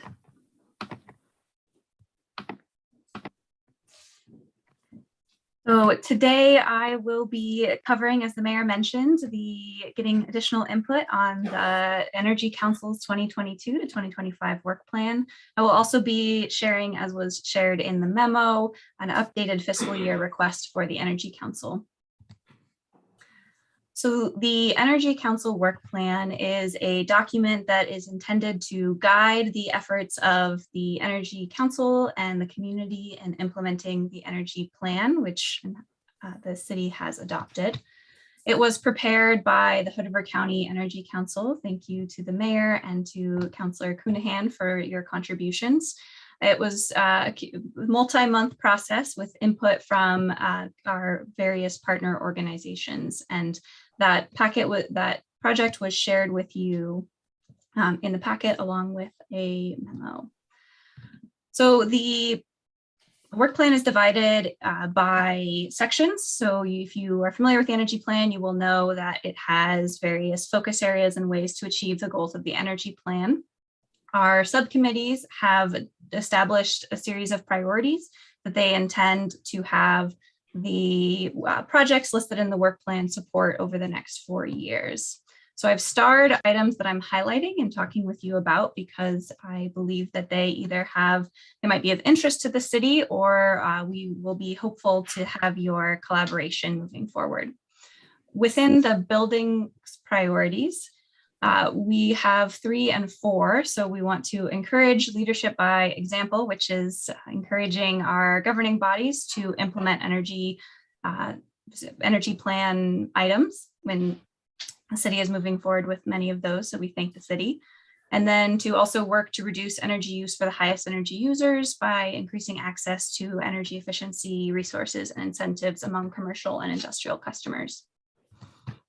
More specifically, we know that efficient homes are healthy homes, and we know that solar plus storage can protect the community and our vulnerable populations from the risks, the very real risks of power outages. So the Buildings Committee has prioritized increasing access to those to healthy and efficient homes among low income and communities of color. We have a few projects specifically related to this item. We have a survey that the Next Door is working with us to create to understand the needs and interests of low income and communities of color within the Gorge. We're expecting that to be implemented in April or May. We are expecting to launch our Solarize 2.0 campaign in May or June that will encourage residential customers, residents within Hood River County to adopt solar and storage and offer them resources so they can be assured about that, that opportunity. We are also, again, working with the Next Door to specifically outreach to Latino community homeowners. And finally, supporting the city and making sure that the Rand Road project is as energy efficient and resilient as possible. So we've shared resources with the city staff in that effort, and we hope that we can support the city in securing a renewable energy and storage microgrid at that building so that in the event of a power outage, those residents can stay safe. Next, we want to make the invisible visible through encouraging home labeling that reveals energy costs through a couple of programs. We have a pathway that should be very straightforward that we hope to bring to the city this year for your consideration that would encourage energy efficient construction at the time of build. There are a few options within that we'd like to discuss with you. And then we would like to encourage home labels throughout our building stock within the community to, again, make the invisible visible and support energy efficiency. Moving on to transportation and land use priorities, the 2 through 4, we are really interested in supporting our public fleets, our school districts, and our public transit in electrifying. We are also interested in tracking and making sure that that we are aware of the best practices and policies that exist to support really clean diesel and gas fuel as possible. And then also encouraging infrastructure that makes it safer for people to walk, bike, and use public transportation. And we appreciate the city's efforts in this regard. So talking more specifically about our first priority, we know that electric vehicles can save the average person $1,000 a month. We know that they are quickly coming, that more EVs are going to be the norm in just a few short years. And we know that infrastructure is the main barrier in the way of ensuring adoption. So we have a few projects to support and encourage infrastructure within our community, including an EV infrastructure study. We'll be taking advantage of a tool that Pacific Northwest National Lab is hoping to have funded. We are also eager to work with you, and that's a project that we are hopeful will move forward in 2022. We are also eager to have conversations with the city on ways and policies that you could incentivize infrastructure. Pretty straightforward. So we would appreciate some time to just discuss that with your staff. And finally, charging station site assessments. There's a variety of technical assistance providers that will provide these for free within Pacific Power territory. So we want to encourage electric vehicle charging station site assessments. Finally, community scale solutions, which is all about making sure we are resilient and have a high percentage of renewable energy within our community.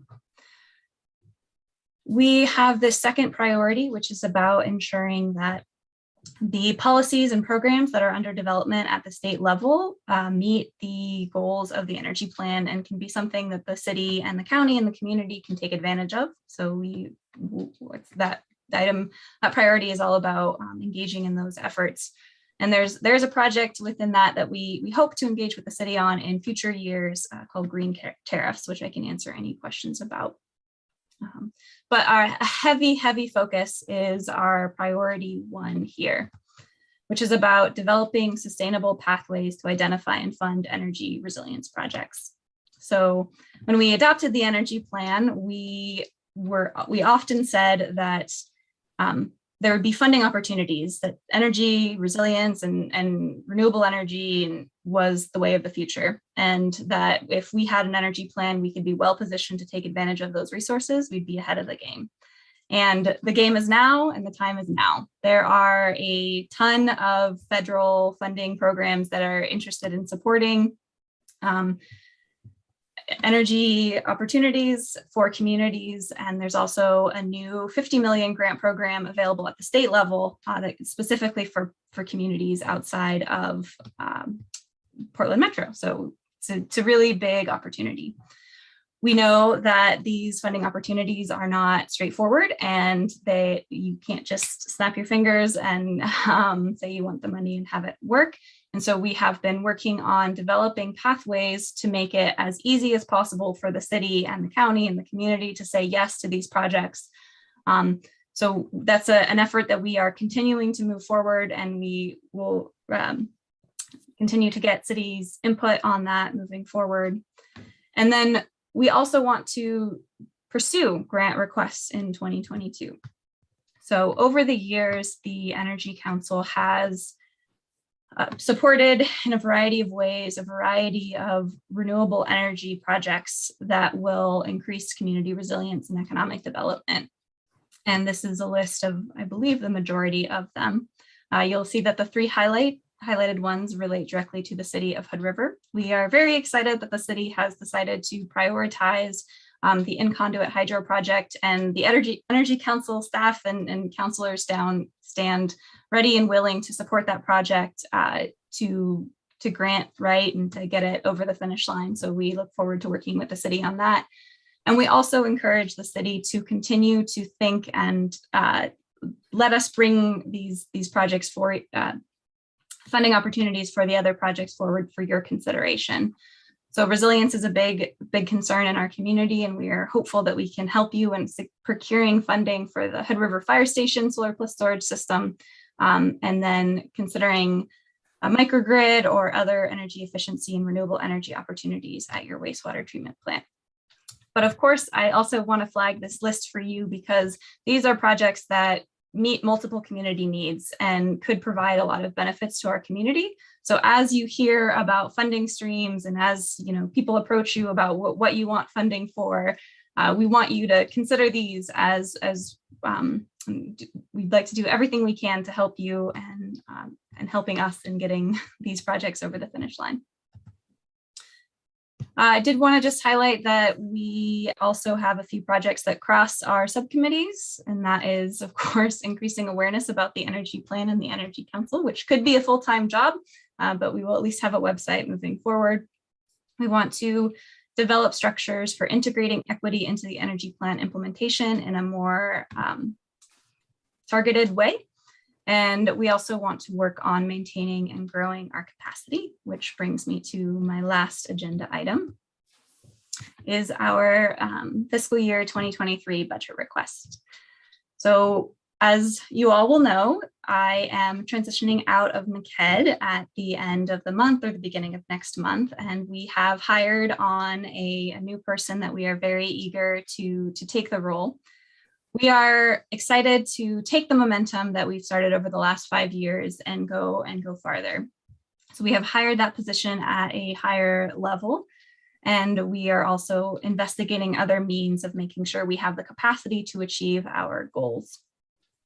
With that, and with increasing costs and more targeted technical assistance for our governing body partners, we are asking you to consider an increased request so that we can continue to focus our attention on the community's priorities and not the funding priorities.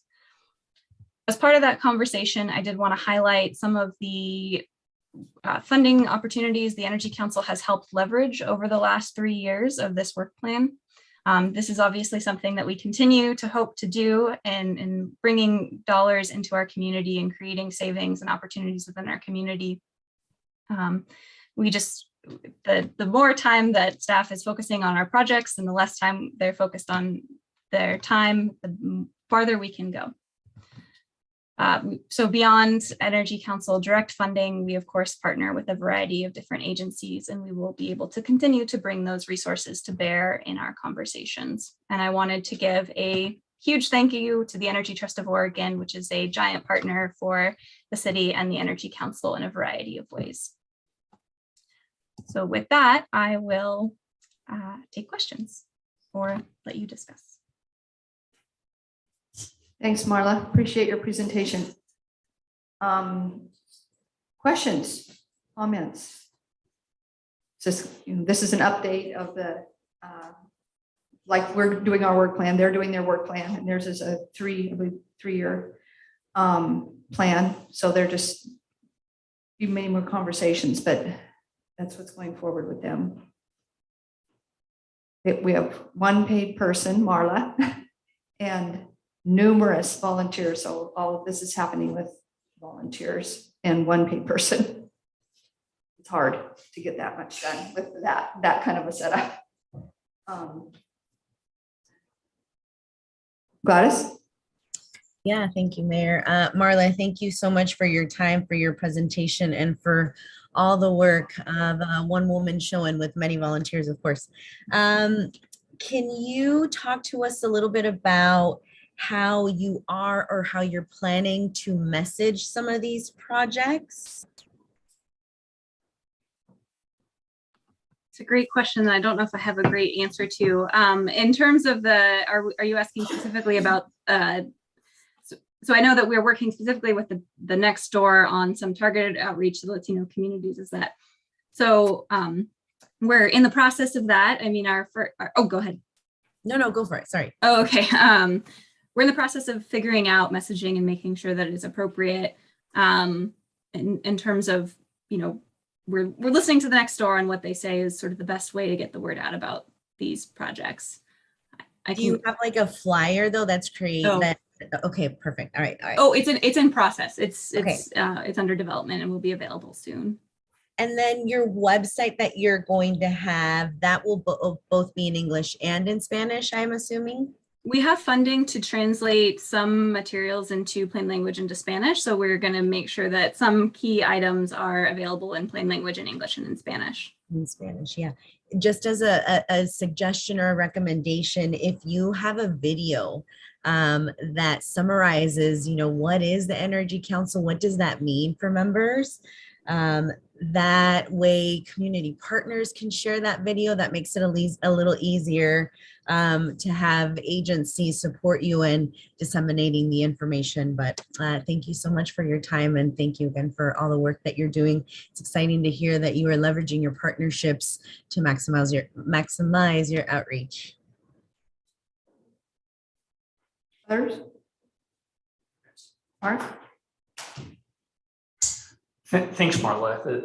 You know, I'm a huge fan of the energy plan, and hope now it's about making it happen. So that's the thing. So city staff, as we all know, has pretty full plates. In fact, you know, just an hour ago we were talking about the plan for the next year, and I'm curious about how can the energy committee move from advocating and encouragement to active project management, fundraising, and implementation, as opposed to planning. Does that make sense? So don't just identify the funds, but go get them and get the funds for project management to actually put solar panels on roofs and new windows on houses. So one of your things is to ask for increased funding for the city. And I guess that as we're in the budget process,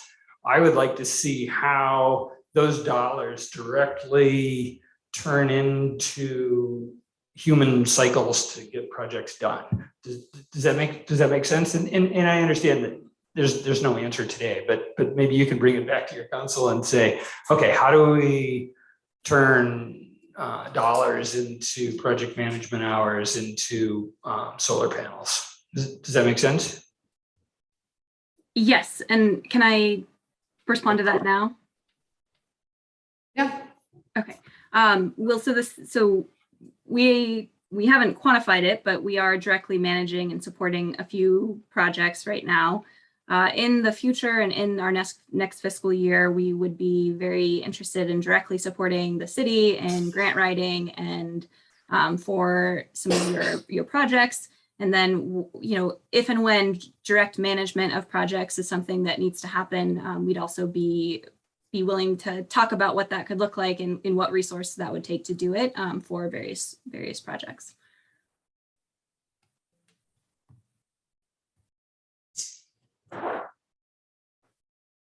I'll say, I get to work with Marla, I get to hear what you're doing a little bit more, and we're gonna do a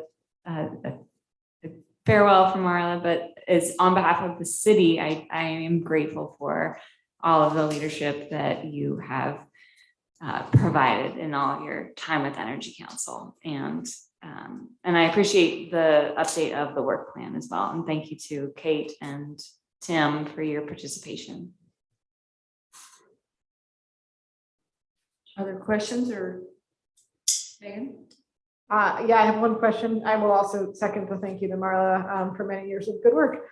But just something you said just sparked a question. But with the formation of the work plan, was that really taking input from the 4 governing bodies and condensing it, or was that a lot of outside input from the community or from the volunteers, or a mix of all of the above, or what was the process for that? Yeah, it was a mix of all of the above. We did request input from the governing bodies, but a lot of the projects we have developed over the years. And so a lot of it is ongoing things that we know are valuable. We also reached out to, I think it's 16 partners weighed in and shared opportunities that we gave to the Energy Council as part of their consideration, and then had a list of criteria that's listed in the work plan to prioritize those projects. So of course we could always do better about community outreach, but we tried in this way to get input from our partners in developing the work plan. And I was at a couple of meetings when we were starting the work plan and giving input from the city's side. And then I was gone during the actual session that they worked through it, and Tim participated in that and Abigail participated in that. And then I've been on the next meeting that we've had since then. So the city was at the table, I guess, put it that way. And city staff too.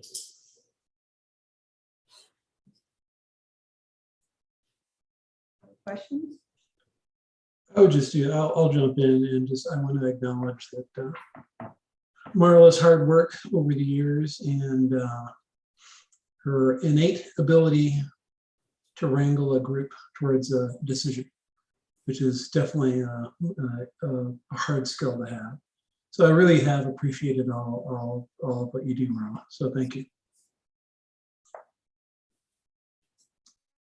Yeah, I'd like to second that. I've worked with Marla since she started as a rare volunteer originally, before we even had a plan, and wrangled all volunteers through that process. And then we became an Energy Council and hired her on. And it's been a lot of cat herding that she's had to do, and to try and put all the entities' priorities together to make a cohesive ideas that everybody agrees to. So I really appreciate all your work, Marla. We're gonna miss you. All right. Thank you so much. Appreciate it. All right, next item on the agenda. Okay. We're going to do a public hearing. So I have a script to read for that public hearing. And this will be the hearing that the people that signed up at the beginning that wanted to speak about the co-housing, this would be during this process that you would speak. Ladies and gentlemen, I'd like to call to order the continuance of the February 28th, 2022 public hearing on an appeal of the minor adjustment to the Adams Creek co-housing site plan review, file number 2021-42, amending file number 202003. Let me begin with a description of tonight's process and a few disclosures required by state law. First, the record in this matter is closed to new evidence. and the legal arguments are limited to those framed in the appellant's appeal notice. Our function in this land use appeal is to review the record, take public testimony in this hearing, deliberate, and decide if the applicant has met or does not meet the applicable approval criteria and the Hood River Development Code and state law. Even though this is an opponent appeal of Planning Commission's approval, the applicant still bears the burden of demonstrating that this modification proposal meets the applicable approval criteria. Those approval criteria are listed and analyzed in the Planning Commission decision and staff report in your packet. They will also be summarized as part of the staff presentation. Second, we are required to render an impartial decision in this matter. And before we begin the hearing, I will call for the disclosure of bias, ex parte contacts, and conflicts of interest from each counselor. Anyone in the audience will have an opportunity to question any of us about those disclosures. Our decision in this matter, once reduced to writing, will be the city's final decision and may be appealed to the Land Use Board of Appeals by anyone with standing. People with standing are those who participated before the close of the hearing. While the record is closed to new evidence, we will accept summary legal arguments and public testimony tonight before we close the record. Before us tonight is an appeal of a Planning Commission decision approving a minor adjustment to a site plan review to construct a multifamily co-housing development called Adams Creek Co-Housing. Appellants raised 7 issues in the appeal of the Planning Commission's decision, and our evaluation is limited to those 7 issues. Here is the order of testimony for the hearing. Staff report. First, we will hear a brief summary from the staff describing the underlying application and the Planning Commission's decision. Appellants. Then we will accept legal arguments from the appellants as a group and have allocated 10 minutes for their representative to speak. Public testimony in favor of the appeal. Next, we will accept public testimony from anyone in favor of the appeal, which means opposed to the co-housing development. Limited to 3 minutes per person during that portion. Then we will have the applicant next, and we will accept legal argument from the applicant who has 10 minutes for its presentation. Then public testimony in favor of the application. Next, we will accept public testimony in support of the application and against the appeal, limited to 3 minutes per person. Then rebuttal by the primary parties. The appellant will then have 5 minutes for rebuttal, followed by 5 minutes for the applicant's final rebuttal. The applicant has the last word because the applicant has the ultimate burden of proof.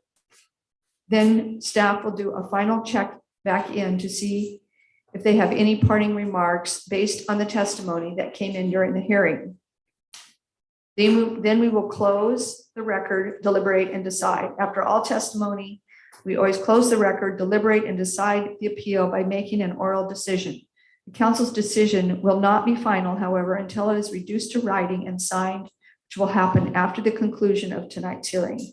Anyone wishing to obtain a copy of our final written decision, please make sure that you provide staff with your name and address. Here are some of the basic rules for participation. Only present testimony in the order I just recited. Begin with your name and mailing address. Please limit your testimony to the applicable approval criteria, the scope of the appeal, and the record compiled by the Planning Commission decision. Failure to raise an issue with sufficient specificity to allow us or the parties to respond to the issue will preclude an appeal to LUBA based on that issue.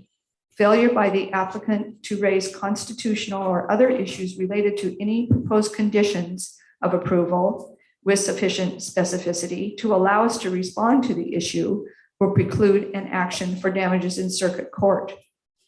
That's it by way of procedural introduction. Does anyone have any questions or objections to the process? All right. I don't see any hands.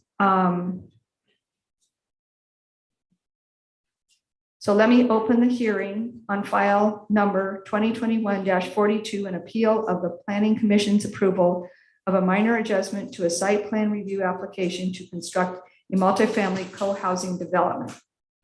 A quorum of the council is present, and I will ask all councilors to disclose any ex parte contacts, conflicts of interest, and bias in this matter.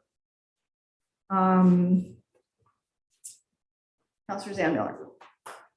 So I am a neighbor of the project. I have participated in the planning process to date, and so I will recuse myself from this discussion. All right. Councilor Hayden. Off the island. Your Honor, I don't live with Mark, but I do live like Mark, directly to the south, directly to the north of the development in question. I've had a number of contacts with folks both for and against, but given my potential economic interest, I will be recusing myself as well. Okay. Subject to the rule of necessity. Okay. All right. Jessica. I have nothing to disclose. Megan. I have nothing to disclose. And Tim. I have nothing to disclose either. Gladys. Nothing to disclose. All right, and I have nothing to disclose. All right, is there anyone in the audience that would like to question any counselor on any of their disclosures or challenge their participation of the people that we have left here that are going to be hearing this? I don't see any hands. Is there anyone on Zoom? That's okay. Nobody's raising their hands there. Okay. All right. Would any counselor like to move to disqualify any other member from hearing this appeal? All right, none. We'll go ahead and have the staff report.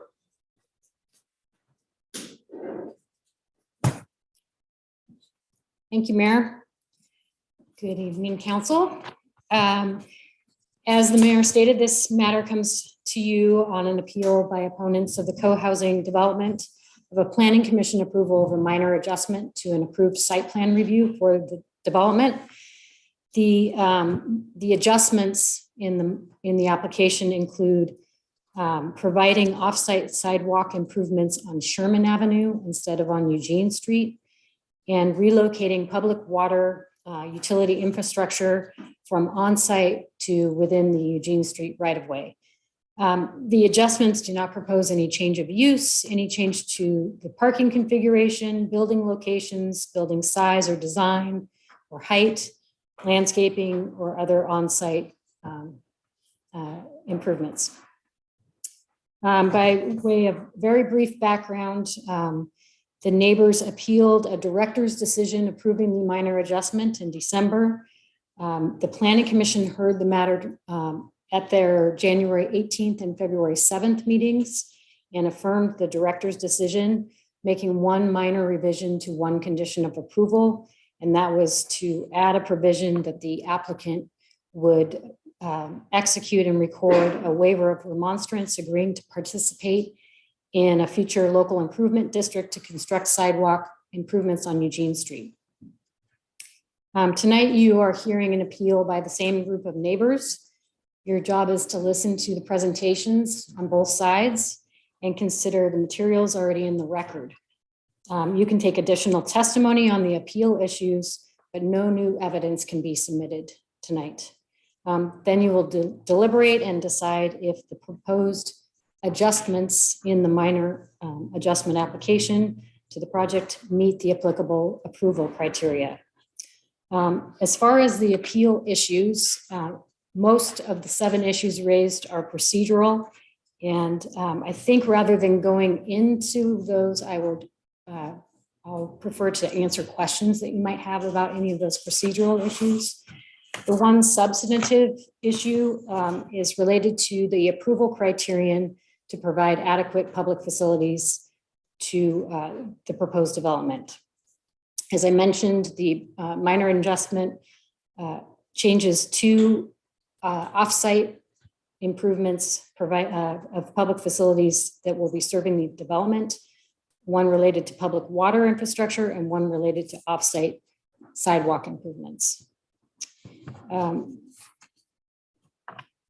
There can be more than one way of providing adequate public facilities to a development. Previously, the applicant proposed to provide public water infrastructure by constructing a looped water system from an existing undersized water main on Eugene Street through the site down to Sherman Avenue. The adjustment is now instead to construct a larger size public water main in the Eugene Street right-of-way. In the original, as far as sidewalks goes, the original proposal was to construct some off-site sidewalks on Eugene Street to provide adequate sidewalk facilities to the site. The adjustment instead proposes to construct off-site sidewalk improvements on Sherman Avenue. The applicant's engineer provided analysis to demonstrate that the proposed changes to water infrastructure and sidewalks meet the criteria. The city engineer reviewed the materials and concurred. The planning director concurred and issued the planning director's decision. The appellants argue that a new public water main in Eugene Street won't be reliable and that it will put existing and new residents at risk for water outages and water quality problems. And I would note that the proposed larger water main in Eugene Street does not change the existing water service for existing residents on Eugene Street. The appellants also argue that the adequate sidewalk facilities can only be provided on Eugene Street because that's the street the vehicles use to access the development. The Planning Commission rejected these arguments and approved the Planning Commission or the Planning Director's decision. That really is the crux of the question for you tonight, is whether the proposed improvements in the minor adjustment to the water infrastructure and sidewalks meet the provision of providing adequate capacity to serve the development. We've provided analysis that's included in the packet in the form of the director's decision, a staff memo to the Planning Commission on January 11th, and in the staff report to you that was provided February 17th. The staff recommends that the council deny the appeal and affirm the Planning Commission decision, approving the application with conditions. And I've included a suggested motion in the mayor's script, which I can provide later when we get to that point in the proceedings tonight. Just a reminder, the record is now closed to new evidence, and I can answer any questions. We have the city attorney here who can also answer questions, particularly on the procedural items.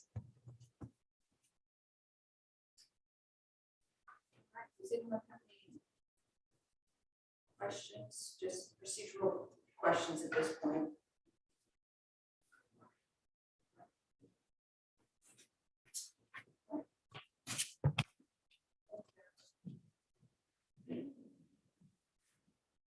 Right, now we will take testimony from the appellant. Sorry about that. We'll take testimony from the appellant, 10 minutes. And after that, we will have questions of the appellant and then other people who would want to speak on the same side as the appellant. Right, go ahead. Thank you. I'm going to first turn it over to our attorney, Mike Connors. Thank you, Mayor, members of the council. For the record, my name is Mike Connors. I'm an attorney at Hathaway Larson, address 1331 Northwest Lovejoy, Suite 950, Portland, Oregon 97209. I represent Mr. Bell, who's at the podium, who's the lead appellant for the appeal. And both Dan and I are going to address the most important aspect of the appeal, which is the Eugene Street sidewalk and the Planning Commission's decision to remove that obligation from the original decision.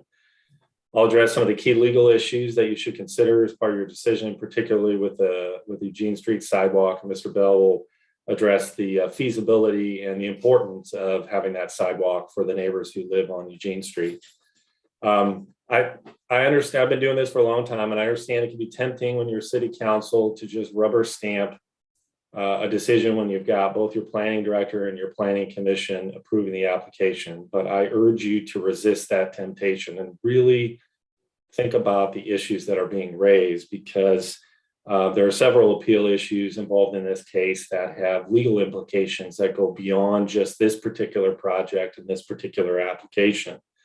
And it seems to us that in an effort to try to work with and accommodate the applicant, the city staff and planning commission have advocated several flawed legal positions that we believe will create bad precedent for future applications, which this council should not endorse, regardless of how you feel about the project.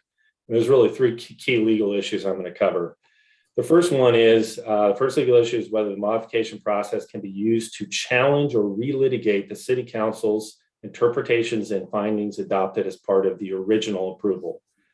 As you may recall, as part of the original approval for this project, this council concluded that Eugene Street is an inadequate facility because it lacks sidewalks, that section 17.16.050C, which is the key site plan criteria at issue, requires that a sidewalk be provided on Eugene Street, and it concluded that a sidewalk on Eugene Street was feasible.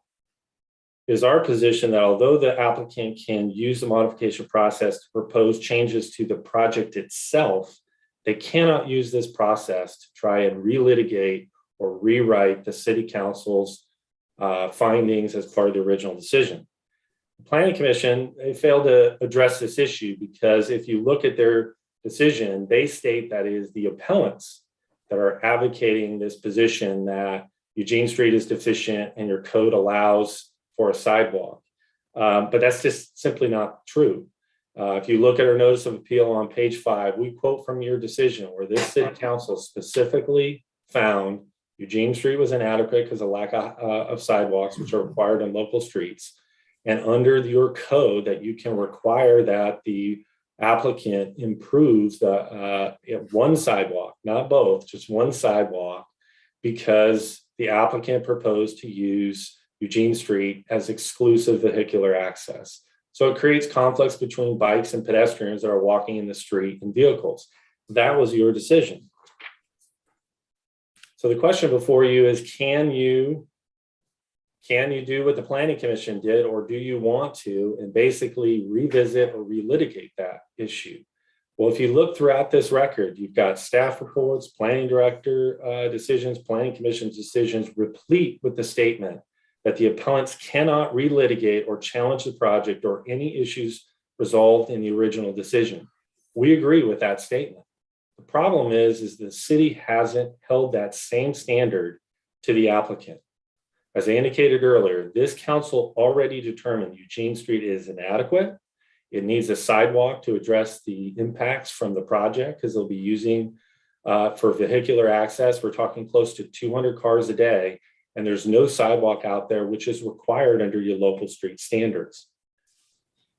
Now, the applicant certainly can propose changes to the project to try to address that deficiency, but that's not what they've done. They proposed a sidewalk on Sherman Avenue. Sherman Avenue will do nothing to separate pedestrian and or bicycle traffic from vehicular traffic, cars going up and down what was once a quiet road, which is going to get much busier. And they haven't even pretended to do that. Instead, what they've done is said, we can use the modification process to revisit, challenge, and relitigate the city council's findings and interpretations of the code. And it is our position that that's not what your code permits, and that's not how you should use it. And that if you were to adopt that approach, you'd be inviting future applicants to manipulate the modification process in the same way. Agree to something, and then if there's something that they decide they want to challenge, even if they don't appeal that decision, appeal it in effect through a modification process. I don't believe your modification procedures have ever been used in that regard, and I'm not aware of any case where they have. We think it would be bad precedent, bad policy for you to allow it in this case. The second issue is whether the modification process can be used to revive or resurrect constitutional taking claims against the city that have already been waived as part of the original decision. There's no question that this applicant has waived any challenge to the sidewalk condition on Eugene Street because you made that decision over a year ago. And the time period for challenge that either through appeal or an action in court is long gone. Surprisingly, though, the applicant threatened the city in its application that if it didn't agree to its modifications, it would sue them for constitutional taking, even though that argument, again, has been waived because they could have and failed to challenge the original decision that adopted that condition. And even more concerning and surprisingly is that the city staff and planning commission appear to agree with the applicant on this point and have allowed the applicant to bully the city on this issue using the concern of exposure to a takings claim as a basis to support the modification. There is no doubt, in my opinion, that that position is legally flawed and would create dangerous precedent for the city if you adopt this planning commission's condition. The law is clear. If an applicant has a constitutional challenge, they must bring it at the appropriate time, either by challenging the decision that imposes it or filing an action within the time period. You read a script that talks about that. And yet here what you have is a planning commission that says, even if that happens, an applicant can come back a year or more later and bring the same constitutional claim challenging those conditions. So what precedent would that set? I'll tell you exactly what's going to happen because I work with a lot of applicants. Applicants know when their approval is at issue, they're going to say and do the right things to make sure that they can get support. And they're going to go through that process and they're going to say and do the right things. They're going to accept all the conditions that the city council wants to impose. And then they're not going to appeal that decision because that slows them down. What they're going to do is they're going to take, once they got their approval in hand, they're going to file a modification application and they're going to challenge every condition that they don't like on constitutional grounds. You can't take their approval away, but now you've opened yourself up to a constitutional challenge. And that's a precedent that you don't want to set because you're encouraging applicants to do this, to use the modification process to revive claims. I can tell you, I am not aware of any other city or county who's allowed modification process to be used to revive constitutional claims. There's not a single Oregon case that stands for that proposition.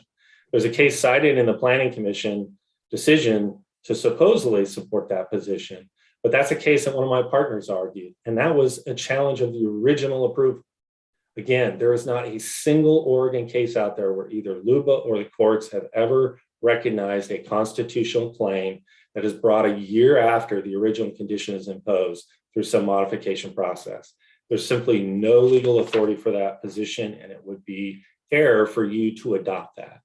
And then the third issue is related to the second, and that is, do you have in the decision before you enough to legally defend the new conditions that the Planning Commission imposed? Sherman Avenue, the new pedestrian crossing, the new water system. Well, you have a staff report and decision that says the city can't impose offsite improvement obligations because it triggers a constitutional taking. And if you do that, the law is clear that you have to adopt very specific, what we call Nolan-Dolan findings about a nexus between the condition and the impacts of the project and there being rough proportionality. Well, guess what? This record doesn't have any of those findings. You're adopting new conditions and there are none of the constitutional taking findings that the city needs to be able to defend that. And so the day after you adopt this decision, the applicant can either appeal it or more likely file an action in court and bring a claim against the city in order to either get damages or to get the city to drop those conditions. And I know what you're going to hear. You're going to hear the applicant say, we would never do that. We're part of this process. We would never challenge those conditions. Well, guess what? That's what they did the first time around. The original condition, they went along with all these conditions that they're challenging.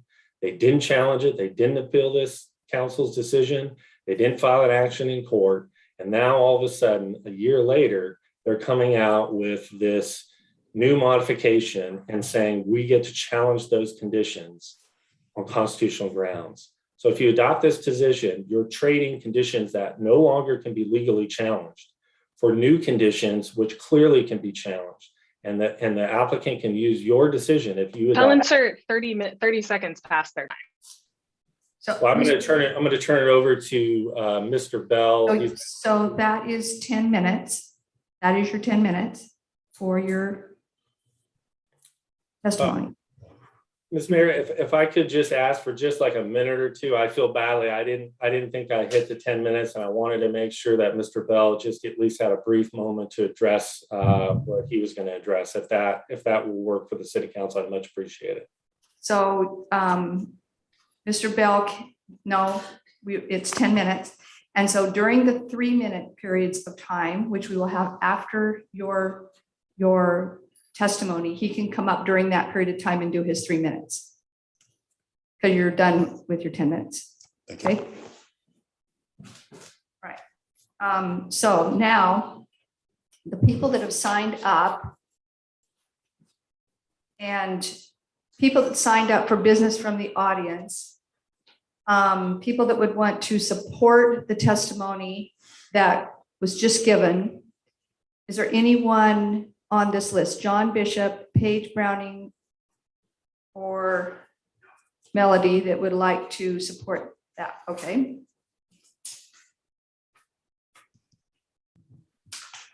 So just give us your name and address, and then you have 3 minutes. Thank you. I'm John Bishop, 805 Katie's Lane in Hood River. And I'd like to speak in support of the appeal. I'm concerned about the safety on both Eugene Street and Sherman streets, but especially on Eugene Street because that is where the direct impacts of this development are. My family, we often walk around the neighborhood. We walk down 13th Street, over across Sherman Street, up towards Eugene and up to the elementary school. So we're often walking in this neighborhood. We've seen the safety issues. We sometimes walk down the part of Eugene Street that we're talking about. And when you're on that street, it's pretty narrow. And hopefully all of you saw the pictures that were in the record for this time in the packet, as well as in previous times. There's a picture where you see 2 cars parked on the street, one on each side. And when you see that, you realize that 2 cars can barely pass each other on that street when cars are parked. And in the future, we think that there are going to be cars parked on there a lot. For example, there will be public events that will be advertised, and people will come to the co-housing project for those events. They'll park in all those, all along that street. Then they'll be walking down that street as cars are coming. Students will be, or children will be walking down that street to go to school. And so, you look at that and you really find it stunning that, I do anyway, that the Planning Commission could say that that's fine. I mean, it's really not fine.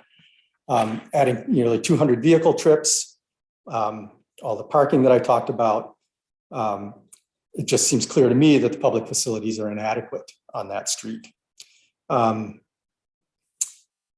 So to me, it feels like there's been a bait and switch. As it said in the appeal, the applicants seem to have said all the right things and agreed to improvement obligations when the project approval was still in question. But shortly afterwards, they start trying to change those conditions of approval and try to get out of the obligations that they had agreed to.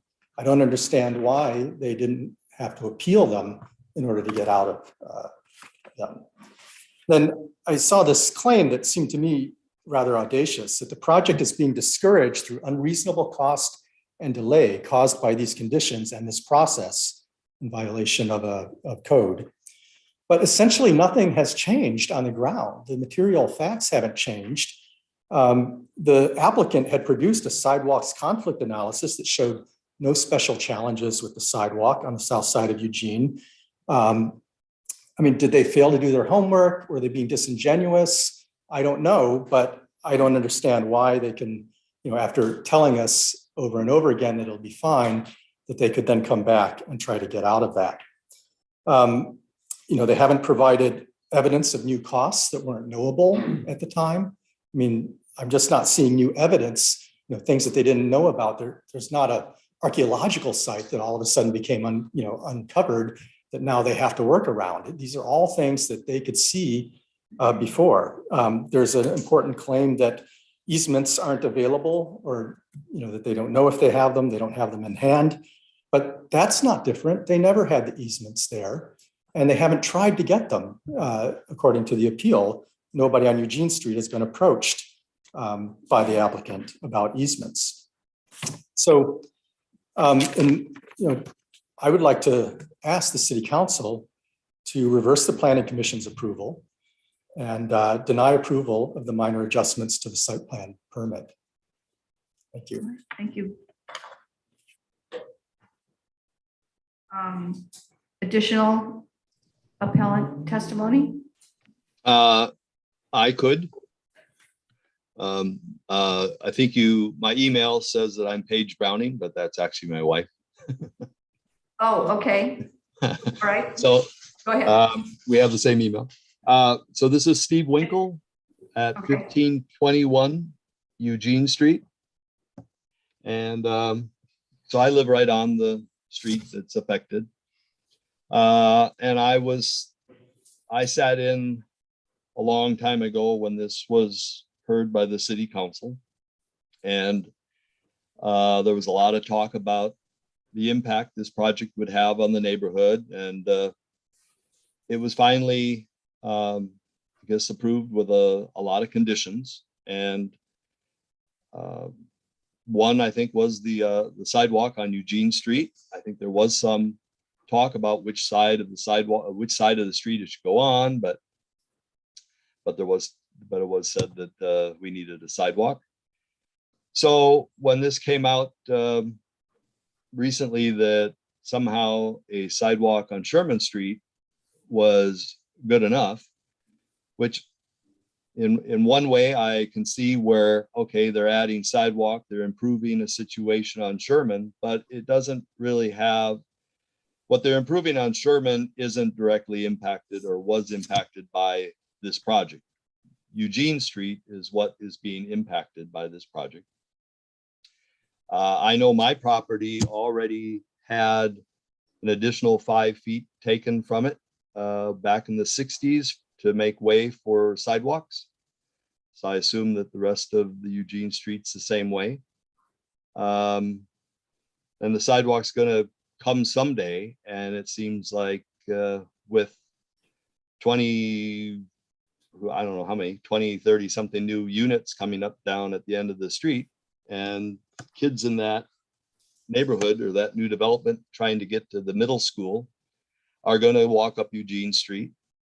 And Eugene Street is the street impacted by the development and was before and is still the appropriate street to get the sidewalk.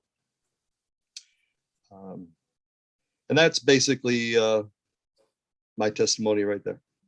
So I'll all right, thank you, Steve. Melody?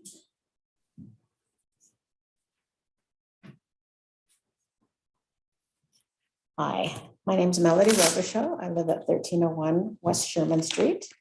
So we're directly across from where the proposed development will be.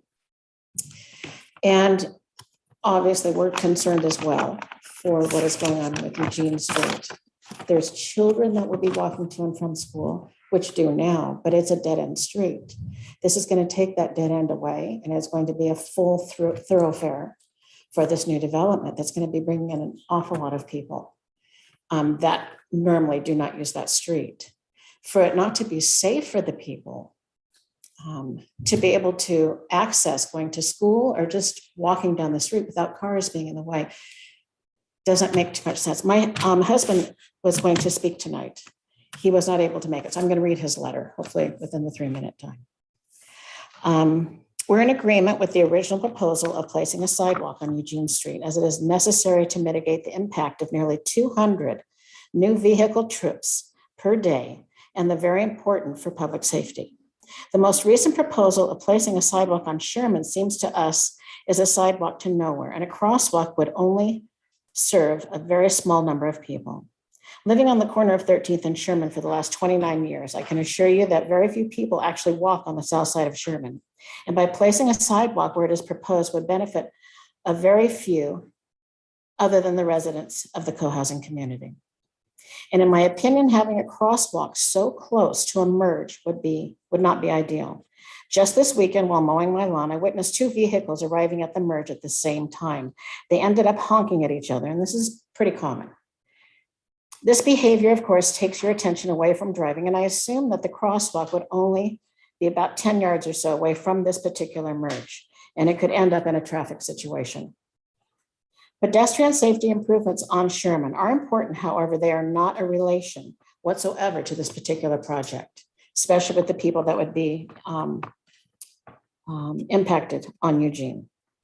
Just because what the law states and the Planning Commission voted, it accepted does not make it right. Our concerns are legitimate, and we feel that we have not been heard by the Planning Department or the Planning Commission. The right thing to do would be to deny the change and have the sidewalk built on Eugene so that it would be safe. It would be a safe venue for everyone, not just a few. That's my main concern. Thank you very much for listening. Appreciate it. Thank you. Is there anyone else who would like to speak for the appellant? Dan, do you want to do your 3 minutes?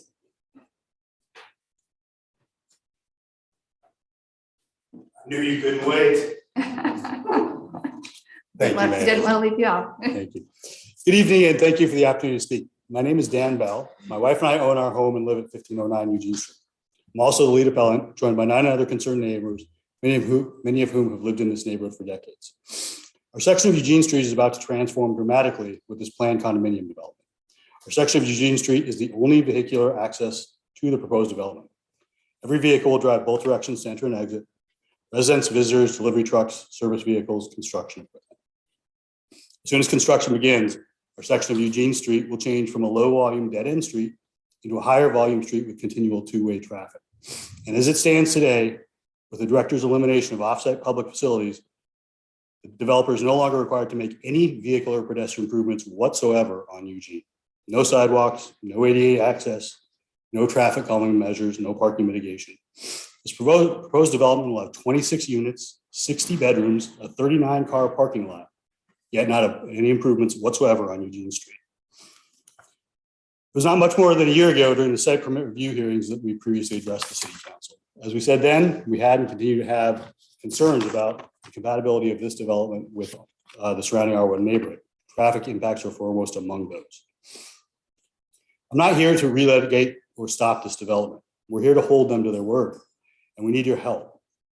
We're here to ask that you require responsible development, that you focus the mitigation on the direct impacts of the project, that you not unnecessarily create a hazardous situation in our neighborhood, and that you show us a City Council decision means something. As neighbors, we listened for months as the applicant promised offsite improvements to mitigate the impacts of vehicle traffic on Eugene. Not once over all that time did they raise objections. Not once did they claim unfair or unconstitutional treatment. Everyone, including the City Council, took them at their word as they openly agreed to the proposed conditions, including a sidewalk. Looking back now, it appears they promised what they needed to get an approval, avoid difficult questions from decision makers, and avoid difficult questions from decision makers. Those promises are now being swept away in an obvious cost-cutting effort, disguised as being responsive to the neighbors. But this development should not be the path to remedy problems on Sherman. New vehicle traffic will exclusively harm the residents of Eugene. The required offsite improvements are intended to mitigate for that increased vehicle, bicycle, and pedestrian traffic. Eugene Street is where the mitigation measures should be directed, not Sherman. In filings to the Planning Commission, the applicant asserted that a sidewalk on Eugene Street was not feasible. They claimed Eugene Street residents would not allow a temporary construction easement, making it impossible to comply with their sidewalk requirement. Yet they never asked the homeowners on Eugene. They never even tried, nor did the city. The applicant did not put the effort in before making their claims that that sidewalk was impossible. But the record now shows that there's willingness on the part of most homeowners on the south side of Eugene, including myself, to host a sidewalk and to grant a temporary construction easement. How can it be infeasible when in a short amount of time, so many agreed when I asked? Is the applicant truly required to make zero effort before the city changes the requirement for this sidewalk? If so, how do you expect other developers won't take notice and follow the same path to get out of their obligations? To close, I will repeat again, the developer is no longer required to make any vehicle or pedestrian improvements whatsoever on Eugene. You must decide whether that is right, whether that is fair, whether that creates a dangerous situation that will inevitably lead to vehicle pedestrian conflicts. maybe even injuries to kids walking or biking to Hood River Middle School. Does that set a dangerous precedent for the city? Most of all, we're asking that you consider whether this change truly mitigates the impacts of the proposed use. With existing traffic, we'll see more than 200 vehicle trips every single day on this road, but no improvements to Eugene Street Wrap up, whatsoever. Dan. Thank you for the opportunity to speak, and I look forward to addressing you again in the rebuttal. Thank you.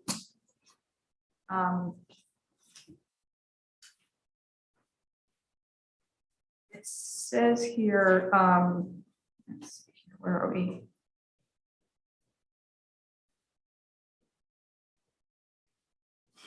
Questions of the appellant? I mean, we're not really into, that says that's what's next, but If you have questions of any of the people who have testified, otherwise roll into the next segment of testimony. okay. Any questions?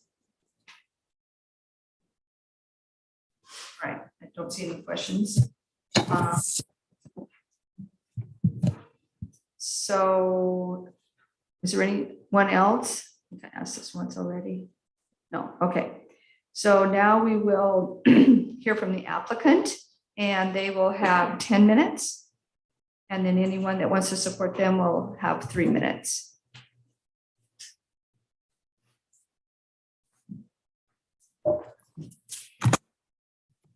Can you hear me? Yeah. Oh. Yeah, just Hi, go Mayor and ahead and councilors. introduce yourself.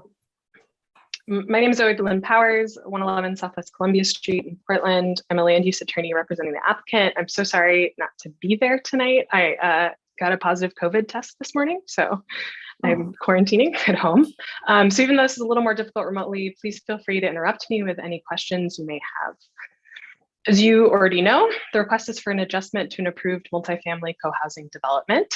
And as they did below, the appellants make much of the fact that this is a request for changes to the 2020 decision, or in the appellant's words, to disregard and rewrite that decision.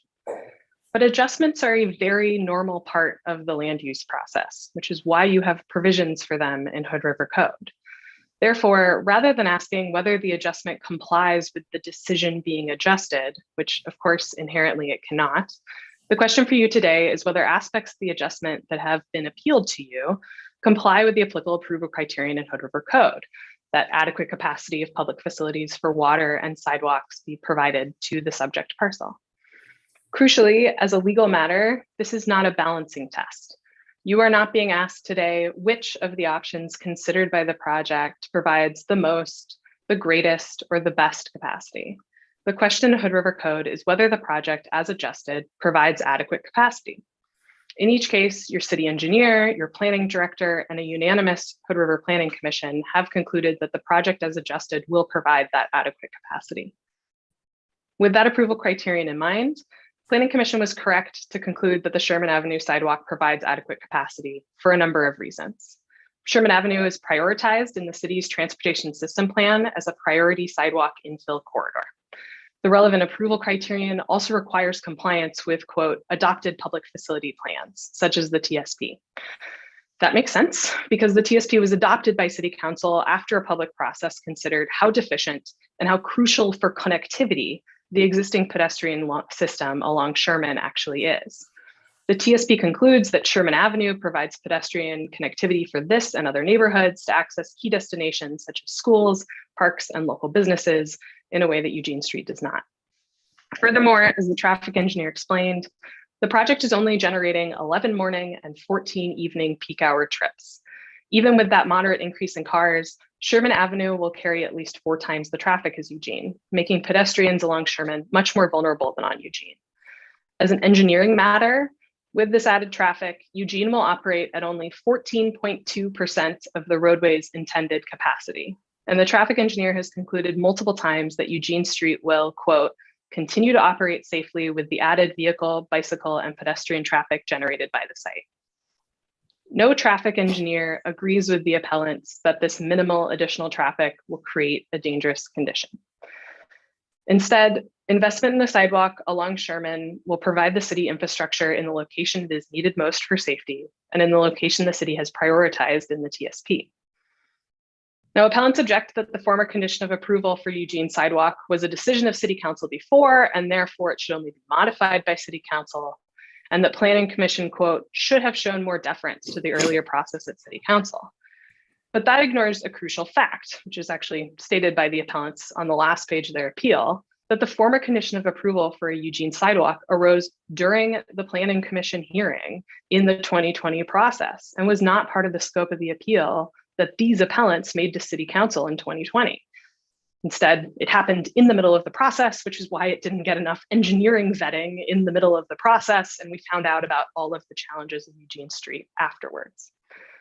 If anything, then, this body should respect and affirm the judgment of Planning Commission in this adjustment proceeding, as they were the body that imposed the original condition of approval. Another fact that appellants misrepresent is the available width on Eugene for a sidewalk.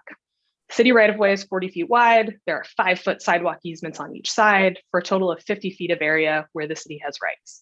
That's clearly shown on the plat that appellants put in the record, as well as on the survey work that we provided. Appellants are confusing the record to achieve a goal. The project engineer detailed that Eugene sidewalk would need 10 feet of additional temporary construction easement in order to, in addition to the city's available rights on either side of Eugene.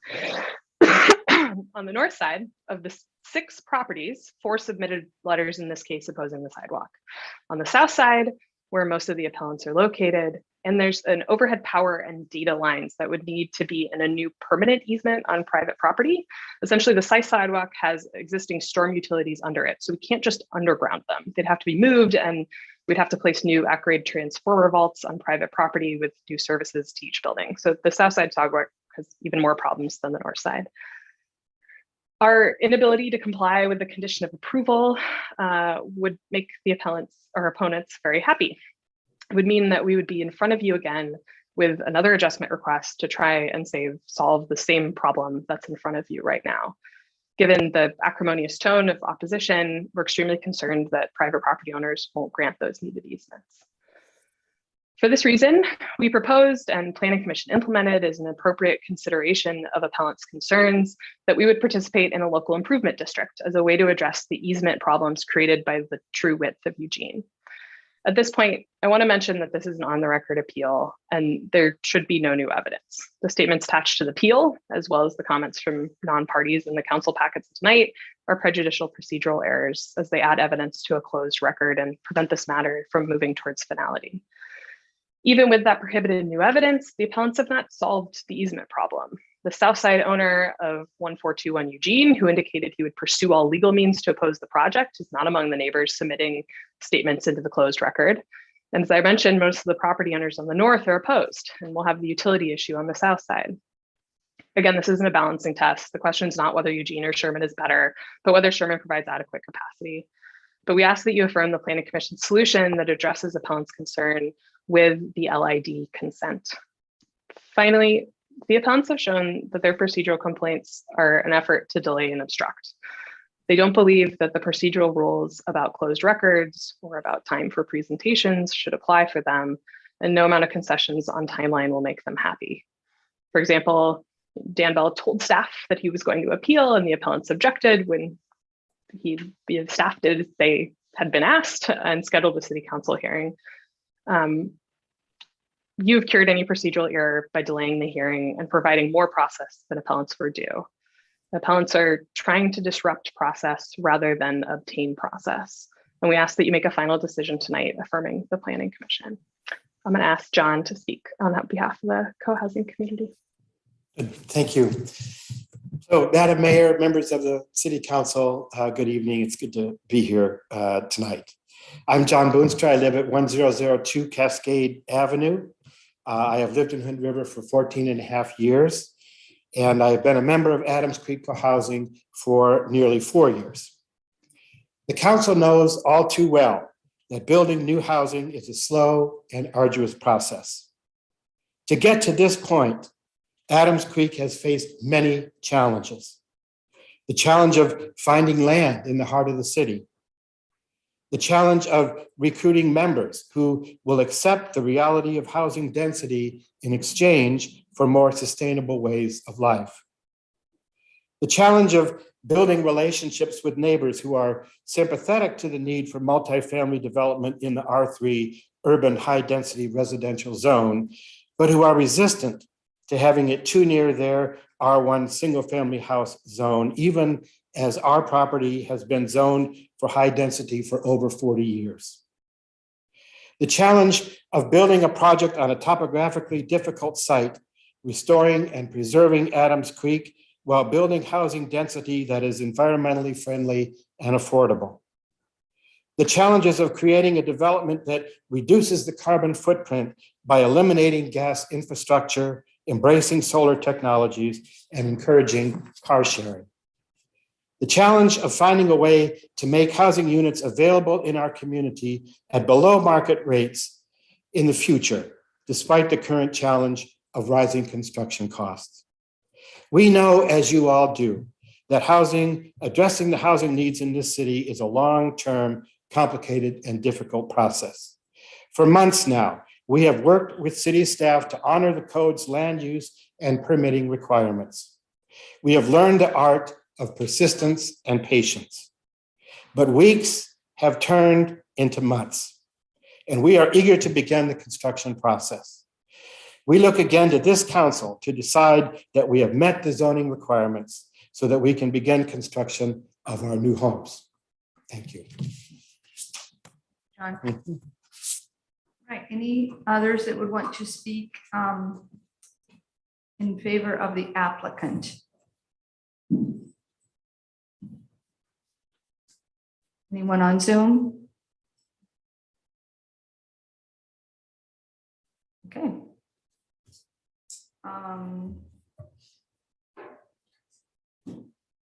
Any questions for the applicant?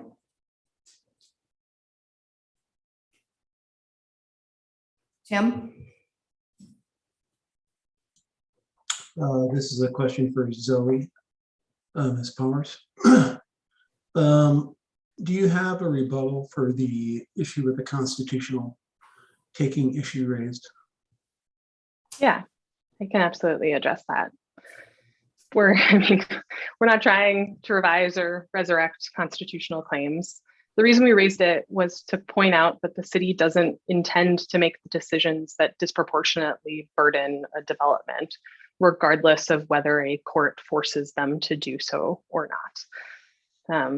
We didn't know the burden of Eugene Street sidewalk at the time that Planning Commission sort of made this deal in the previous decision, and then both of the engineers on the project changed. So the city's engineer evaluating the project and our engineer changed. And when they kind of got into the weeds on Eugene Street, they saw, hey, this is something that will be disproportionate to the impact of the project. So that's how I would respond to that. Thank you. No other questions? All right.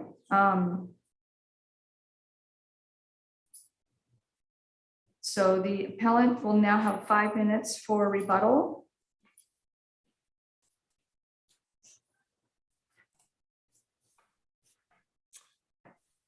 Thank you, Mayor. I don't know if at this point my client wants me to go first in light of what I did last time, but I'll try to be quick here. All right, I've got you on the timer. Go ahead. For both of you, 5 minutes together. First thing I want to address is the statement that no engineers agree that Eugene Street sidewalk is necessary or feasible. That's just not true.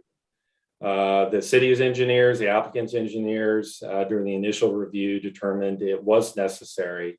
And that's a finding that the city council adopted. And again, our position is they can propose different ways of addressing the inadequacy that you found, but they can't use the modification to ask you to relitigate or redecide your decision. Second thing is that the staff has been very clear, either option is feasible, Eugene Street or Sherman Avenue. That's been their position.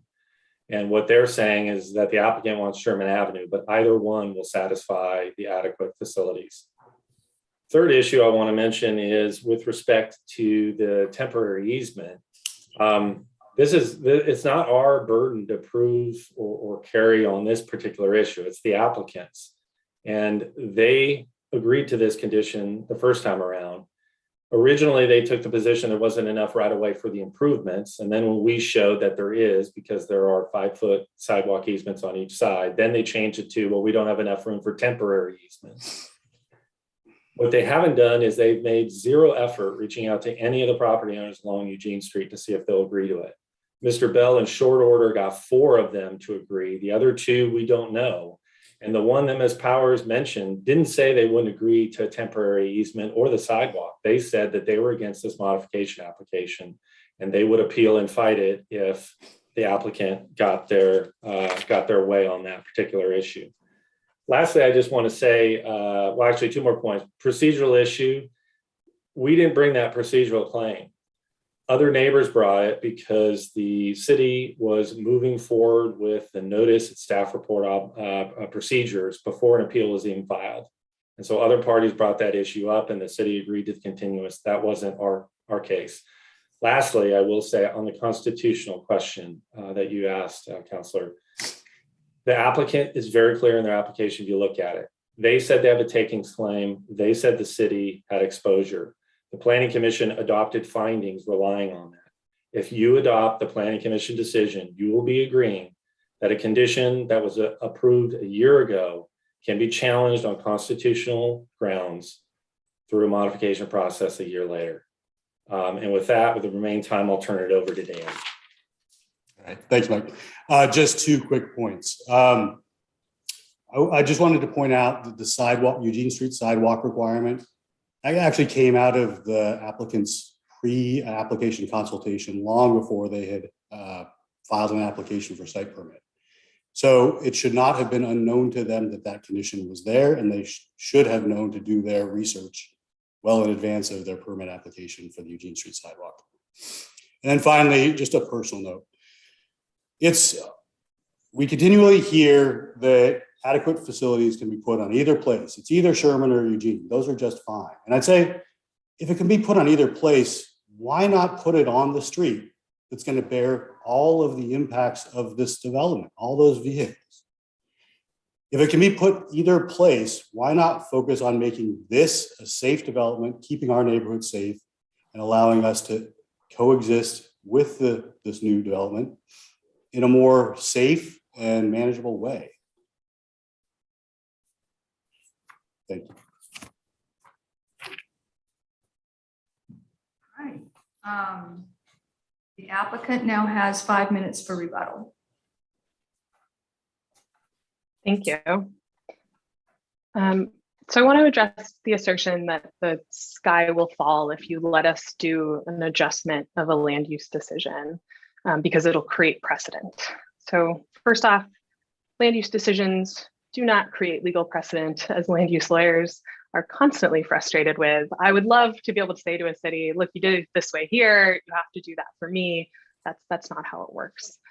And on reviving the constitutional claim, Mr. Connors sort of speaking out 2 sides of his mouth, that you're going to let us revive it, but also that, you know, there are all of these cases that say that we cannot revive it. As I said in response to my question earlier, we don't think that the city is intending to impose a disproportionate burden on a multifamily housing project in the city, whether or not a court would force them to do so. I also want to address Mr. Connor's statement that I said that no engineers agree that a sidewalk is feasible. That is not what I said. I said was that no engineer agrees that this will create a dangerous condition, which is true. We've got multiple statements from a traffic engineer who have evaluated pedestrian, bike, and car traffic on that road, because this is going to be the neighborhood that the co-housing folks are living in too. They want to make sure that it is safe as well.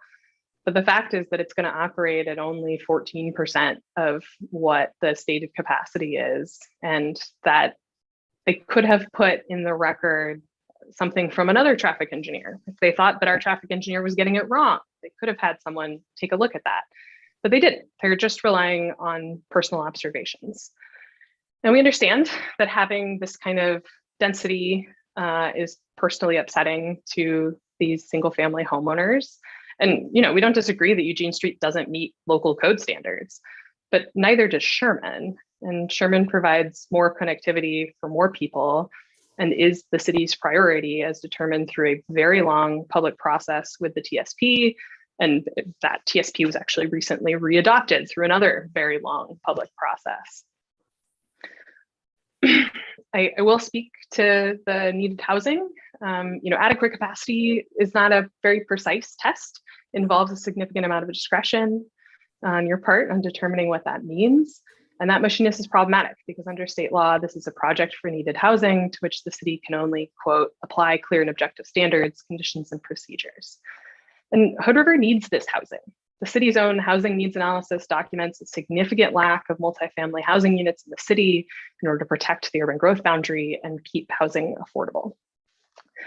You may have noticed that none of the co-housing members provided testimony in their 3-minute block.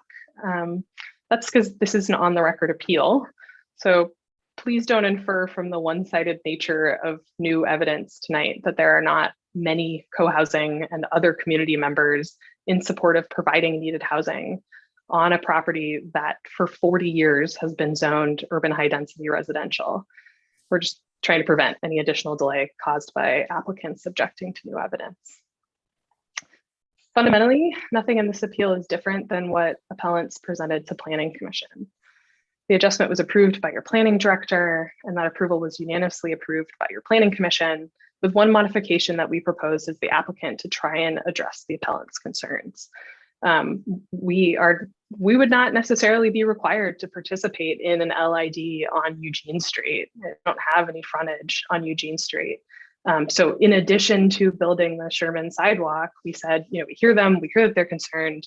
There's a personal investment in this concern, and this is our neighborhood too.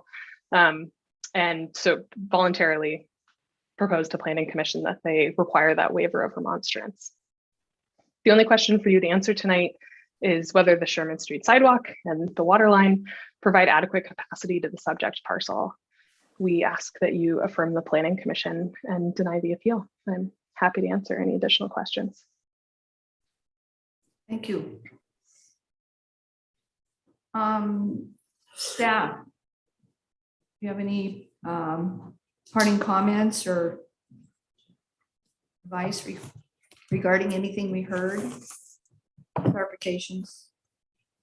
I don't have a lot to recap. My advice has not changed from earlier, which is that staff recommends that you approve the application, affirming the Planning Commission decision and denying the appeal. I just want to clarify a couple things. There was some mention about staff saying something about not relitigating issues. I think that maybe the reference was that the direction is that we couldn't consider issues that weren't part of the adjustment application. So we couldn't go back to other pieces of the original decision that they weren't asking to change. So again, there is an adjustment process provided in the code. That's the process the applicant used to make the application for the minor adjustment. And that was what was approved by the planning director and the Planning Commission. And I think I will just kind of leave it there for questions. I know Dan might want to chime in about a couple matters, and I'll stay here in case you have questions. Thank you. I wanted to ask you about the Nolan Dolan and the reference to setting precedent. That encompasses a whole lot of issues, but there is, to my knowledge, there's no takings challenge before the city. There wasn't before, there isn't now. As I interpreted the adjustment, there was mentioned in the adjustment application, modification application, that the prior conditions and decisions were disproportionate. I take that sort of as a kind of note to self. Maybe that's at least the applicant's position. I don't think the city ever, even today, has determined that Eugene Street is disproportionate to the impact of this development. And also the first time around, the applicant did at that time agree to it. So there's no takings claim before you. mean, I could give you kind of my view on takings law, but I don't think it's material to what's before you tonight. There were a couple issues I thought were worth clarifying. Your code has this modification process, and the city staff, the planning commission, and now you are obligated to take these applications as they're submitted. And in both before and now, the applicable approval criteria require determination that the public facilities are adequate to serve the proposed development. And I think most of you were on the city commission the first time around. There was a lot of talk about that. And given that proposal, given what came to you from the planning commission, you made the determination that the public facilities were adequate to serve. This time around, it's the director and the planning commission made the same determination about this proposal. It's not like one is and one isn't. They're both scenarios will produce facilities that are adequate to serve. What I heard a lot was that Eugene Street is deficient. Well, every city is full of pre-existing deficiencies, but that's not the standard of adequacy. And I'm constantly bumping into this misapprehension of how those adequacy criteria really work. So yes, it's deficient because it doesn't meet current city standards. Is it unsafe? There's no evidence of that. The applicant submitted a number of traffic engineering reports on this proposal, and the city engineer reviewed those. City engineer's evaluation is in the record, and he concurred with the applicant's engineering analysis on adequacy. So do you prefer one over the other? Maybe, but that's not really the question. This notion of there was mentioned at the end, and I forgot this earlier, that about new evidence that was kind of, I wouldn't say slipped into the record, but came into the record attached to the appeal notice. There were a couple of new landowner statements about several of them saying, hey, I would grant an easement. I kind of view that as new evidence. I'm not really sure how to take that, but what did become apparent to me in this proceeding is that there's adequate space for these physical build out of the street, but the applicant or whoever constructs sidewalks, and it'll be a sidewalk on one side, will need a construction easement. And so as it turns out, there isn't currently that kind of easement.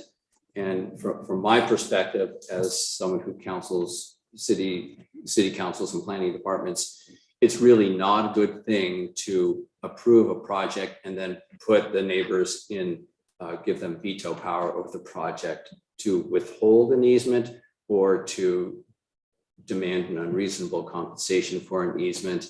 And that's what appears to be the upshot of that condition from the earlier approval. So I can certainly understand why any applicant would have some major heartburn once that nickel clicks in on that. But that's just from my perspective as the city's attorney. If you want to approve something, approve it. Don't put the neighbors in a position of veto power through the conditions, if you can help it. I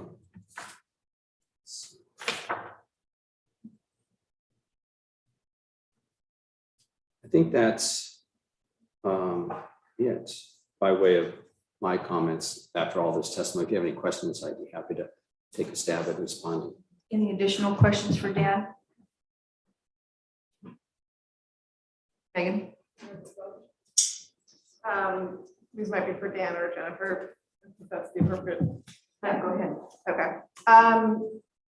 So I guess really pulling back, but with the minor amendment process, does the applicant need to have a reason to apply for the minor amendment, or can they just decide that they want an amendment that still meets criteria? The latter. So there's two ways you can do an adjustment. One is that you are changing something significant, like the number of units or the intensity of the use, which would be maybe based on increasing number of units and therefore increasing traffic from what was originally approved. And then there are adjustments that are involving other aspects of the development, such as this one, which was involving offsite improvements primarily. And so they just need to show that that adjustment meets the applicable approval criteria. So if I'm hearing that correctly, we don't need to make any decision about the feasibility or infeasibility of the previous condition. If they have decided to apply, we are just using the criteria to evaluate that amendment application? Correct. Okay, thank you. And then I guess within that, do the adequacy of pedestrian facilities need to be in the same location as vehicular adequacy? No, the standard in the code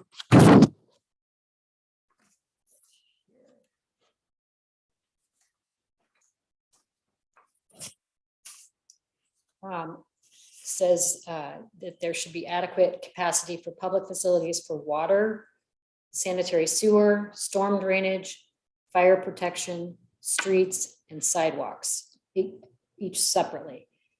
So there's no linking of the two. And in, I guess in the original or in this one, was there ever any finding that the street was inadequate, or was it the sidewalk? The street as a whole, the engineering department looks at all of the adjacent streets about whether they meet current standards. They also looked at the right-of-way that will become the street called Adams Creek Place. They looked at Sherman because those are both fronting the development for frontage improvements. Those are considered on-site improvements. So there was a statement that the street does not meet, the street as a whole, meaning the whole right-of-way improvements, including the sidewalk, does not meet current standards. Right, which is different than, does it provide adequate capacity? Okay, I guess this is where I'm getting hung up, is because Dan was just saying that not meeting current standards is not the same as being being adequate or inadequate. Yeah, the criteria that's at play is there adequate capacity for sidewalks serving the development? Okay, so it just needs to be sidewalks serving the development. That's what the appeal issue is, on the sidewalks. It's not on the street, the vehicular part of the street. So that's not part of the appeal. It's not within the scope. Okay, thank you. I had a question. One of the last things that Dana said was, the neighbors in a veto position. Would we be potentially doing this again on Sherman with those neighbors? I mean, is it unusual to? It seems like it's not unusual to. No, there's adequate room in the existing public right-of-way of Sherman Avenue to construct the sidewalk without needing to get temporary construction easements from adjacent property owners. We looked at it this time. And that's the reason for having the process of adjustments, is that you sometimes learn additional information that warrants revisiting a decision. So Go ahead, Tim. So along those lines, Jennifer, is it unusual for people to make these types of adjustments? I don't know in the larger scheme outside of the permits I've worked on. I haven't, we've had adjustments. We haven't had them come to public hearing that I can recall. Right, but it's a part of the process that yes, people go through, but it's not an unusual process to request a minor adjustment. I don't know how many minor adjustment applications we've had. I don't have that off the top of my head. Yeah, I'm also not aware that this is a common thing. I think most of any adjustments that come through they don't create as much controversy Is this a common thing? I think, given the controversy associated with this, the only thing worse than having gone through it once the first time is having to do it twice. So I don't think anyone would willingly undertake an adjustment, given how difficult the first process was. Additional questions? Megan? Yes, yeah, one more for Jan, sorry, there's too many words, appellant's assertion that we would need to have specific findings about the proportionality of offsite improvements on Sherman. Can you address the validity of those? Well, this issue sort of came up the first time around, and I think it was a little kind of legal primer that I gave at the beginning of the city council hearing, and the question of what's the scope of acceptable or lawful conditions that a city can impose. And before I had looked at the decision closely, the usual routine is that exactions and dedication requirements can almost always be imposed on site. So subdivisions have to build their own streets, dedicate their own streets, or adjacent. And that once you're off site, the legal connection for the rational nexus and the rough proportionality becomes increasingly tenuous. And so we as city attorneys tend to advise strongly that our clients not impose any offsite improvements like that because they're difficult. And then when it was brought to my attention, hey, what about this one? It occurred to me at the time, the response was, well, the applicant has agreed to this, so I don't see a takings claim here.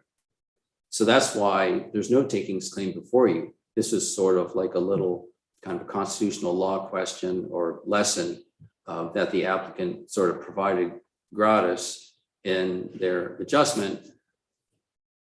It was sort of not germane to the adjustment application. It was sort of part of that justification. You might ask, like, why are you tweaking this again? Well, here are some reasons. And that was one that was thrown in there. It's not really germane to the approval criteria. We don't have a suspense file on a potential takings claim here.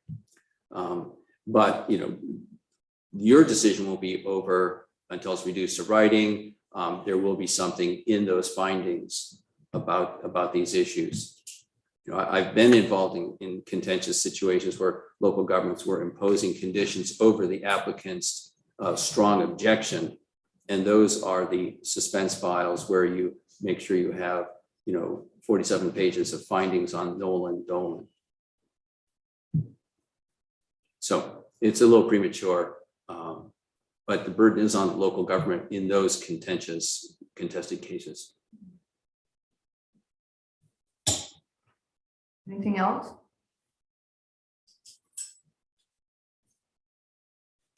I guess we haven't talked about it at all tonight, but one of the procedural things about the permit timeline changing, is that still something we need to discuss? How long the site plan review is valid? Yeah. No, the applicant hasn't requested any change. The site plan review is valid for 2 years from the date it was approved in December 2020. Okay, so we don't need to do anything. It's not before you. What I would advise everyone in the room or who's watching is, if you think in the future that something happens after the allowed lifespan of the permit, then there are remedies that people can pursue. It's not a question before you. The adjustment, the modification request didn't implicate this. I'm not quite sure where the issue first arose, but it seems to be a big issue in the appellant's mind.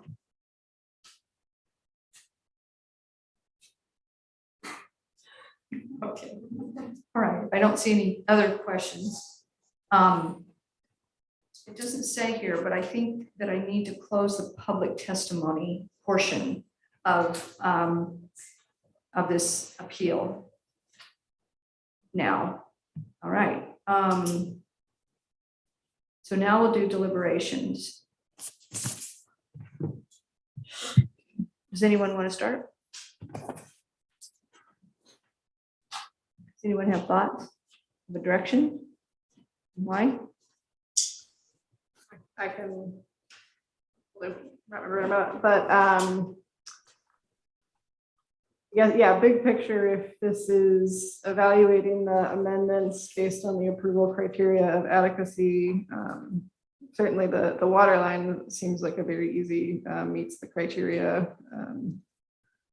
And I think the street one does as well, if it's adequacy of the sidewalk to the site. Sam that. All right. Tim? Thanks, Mayor. I've listened to all the testimony and I've reviewed all the documents. It seems like, the major claims by the appellants for modifying the conditions of approval was not okay. There's a constitutional taking issue raised. Then generally that the improvements on Eugene would be better than Sherman. And so I personally am just not really finding a lot of evidence for those based on our conversations. So I'm inclined to agree with the planning commission. Okay, you said you're inclined to agree with the Planning commission. Planning commission's decision. Okay. Jessica? Yeah, I agree with Mark and Megan, not Mark and Tim. And that it does seem that that the rules show that what's been proposed will provide an adequate option for public facilities to the site. Okay. Gladys? Similar comments to my peers. I heard a lot of testimony around concerns for safety and safety of children. And based off of what I see in front of me, I don't see that. So I too agree with our planning commission and director and staff. All right. It's unanimous then. I also agree with the planning commission and the planning director's decision to make an amendment and I guess deny the appellant's request to change the decision. I think either street will work. I understand, narrow streets, and I live on a narrow street, a very narrow street. People park on both sides. When there's two cars coming in opposite directions, one pulls off a little bit, the other one goes by, and then the other one pulls around, and that's how it works. There's no sidewalks at all whatsoever, and that's what it is. But Sherman is in our TSP. And it is a much more used street by vehicles for sure. And it would be great to get a sidewalk on that street too, that goes all the way through. So that's my reasoning for that. Want to make a motion?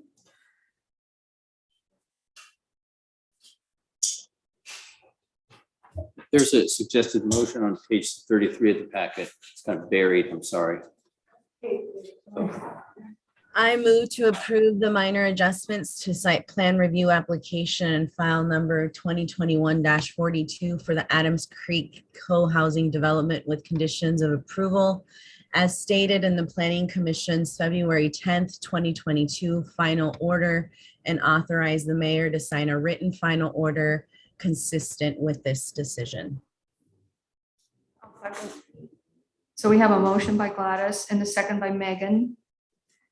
to approve the minor adjustment to the site plan review application in file number 2021-42 for the Adams Creek Co-housing Development with conditions of approval as stated in the Planning Commission's February 10, 2022 final order, and authorize the mayor to sign a written final order consistent with this decision. Additional discussion.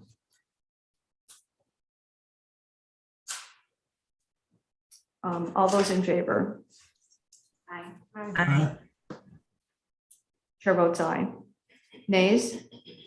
Abstentions? Two abstentions. The two counselors that recuse themselves, Mark and Eric. All right. Thank you, everyone.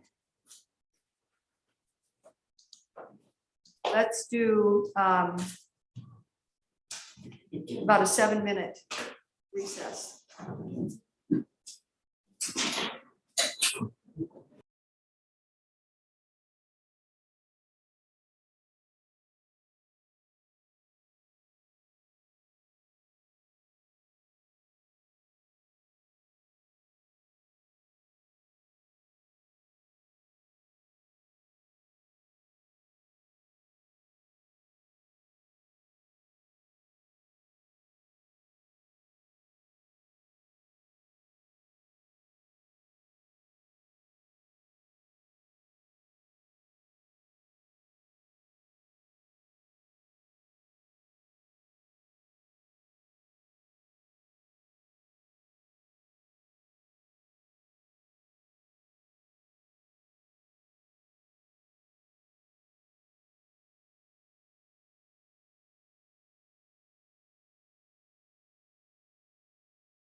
Nobody wants to hear all this fun part.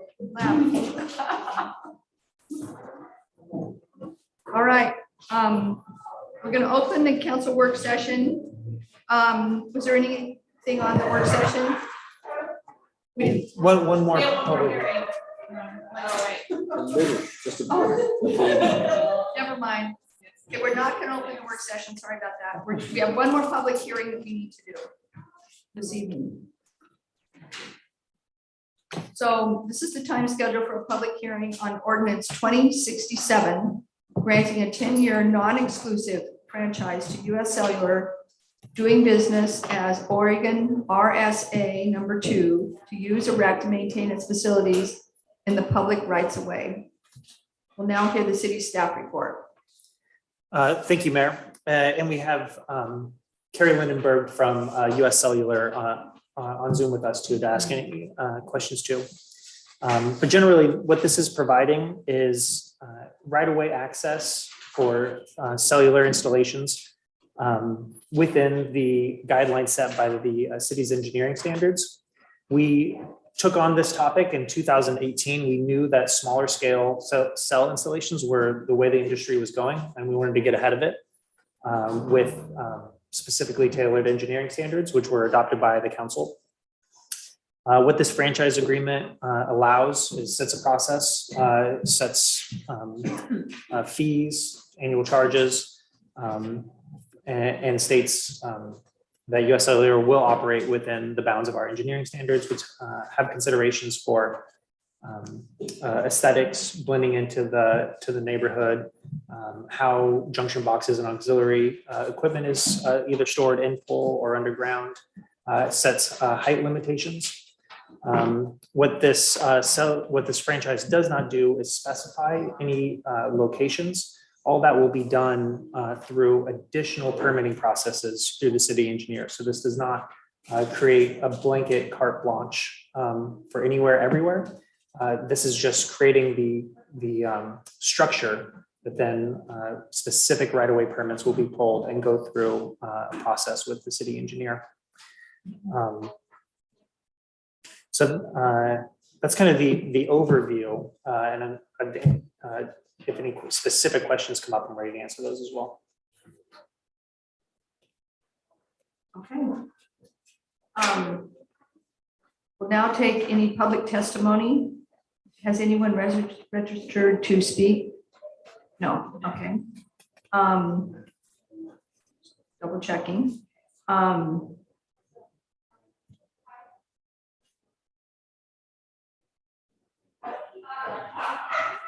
So I think that since we do have the representative from US Cellular here, that would be someone from the public. And if you'd like to speak, we just want to give you the opportunity to speak during the public hearing. I think that Will did a fantastic job talking about the agreement, but I'm glad to weigh in if there's any questions. Okay. Great, thank you. Me too, I'm here if you have any questions about legal aspects of this. All right. Before we get into deliberations, does anyone have any questions for the US Cellular representative or for Will? During deliberations too, but it'd be best just to ask general questions if you have any. Best question, Mayor? Sure. And this maybe is the best for Dan, I'm not sure. But I was looking at the franchise document, which reads like an agreement. And in section 2A, there's this, what to my eyes, is a very broad grant of this franchise that speaks of things more than just tops of telephone poles. And then I heard Will say, and it seemed consistent with my reading, that kind of notwithstanding that grant, it seems broad, there's this process of reviewing individual applications of particular locations. So I guess my question is this granted franchise really as broad as 2A sounds?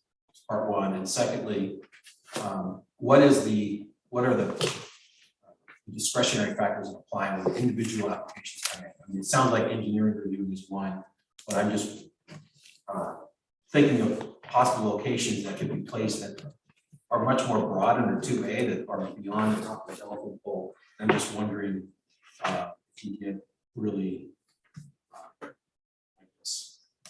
request for installation that fall within the broad rubric of 2A? What is the city, what's the power of the city to say no?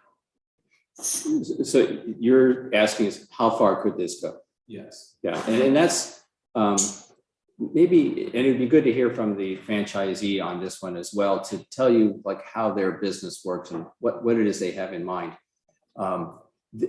You have all dealt with franchise agreements before, you know, the gas company, the power company, cable TV, and you've seen those agreements, and you know what their facilities are about. So it's easy to assess what it is they're looking for when these, because this is fairly standard language for franchises to put these facilities in the public right of way. And the franchise is just permission to use the public right of way. And this is how we're kind of compensated for the, you know, care and maintenance of our right of way facilities. And this is, as I understand this, is kind of the rollout for 5G, and it's also known nationally as small cell. And you've probably seen these, and are you familiar with what these things look like? Have you seen them out there in the field? You know, cell towers, those are big things. You know when to see them, and those are generally not in the public right of way because they're too big. You know, a 100-foot monopole in your sidewalk is not going to work. And when I think with this city and with all my cities, when the federal government kind of caught up with rulemaking and administrative orders on the rollout for 5G, we got requests, and you got a request, kind of these schematic engineering drawings of, we would like to come to the city and talk about putting our small cell facilities in your right of way, and they attached drawings. And among those drawings were the 100-foot monopole. And like, holy smokes, this is not consistent with our normal facilities, things that are in the sidewalk, in the right of way. If you want something this big, it's more appropriate to put on private property and just get a lease for that, and it'll be a land use matter, or on a city water tower or something. And so this city and all my clients looked at their design standards, engineering design standards, to see there must be dimensional limits to these things. And that's where you have some assurance that this is not going to be too big, too wild, too obtrusive as something placed in your right of way. And these things are usually just attached to the top of the existing light poles, power poles, or if those poles are not substantial enough, because they're not giant, they're smaller than a bread box. They're kind of, you know, tube-shaped things, nothing like the 3-panel arrays you see with cell. And usually they can be attached as little extenders on these kind of utility poles, or if the pole's not stout enough, they would just replace it with something that'll hold the lights and the wires and their thing. And so that's what your design standard for your public works adopted in the right of way will allow. I think 35 feet height limit. There goes the 100-foot monopole right out the window at that point.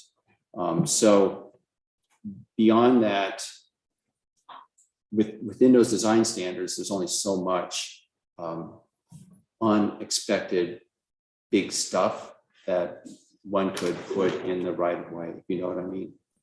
So, and that's why it's important to know what the business model is. And Dan, I'll add to the specific language from our engineering standards is that the proposed replacement poles shall either on top of existing poles, or if there are replacement poles, they'll match the other remaining poles. And so similarity in style and aesthetics is in here. And it's something that US Cellular in our conversations with them understood and was receptive to. For instance, you can't modify a historic light pole to be one of these and have it be similar to the other historic light poles. That's pretty, it still stays in the realm of objective and keeps us giving them clear and objective standards.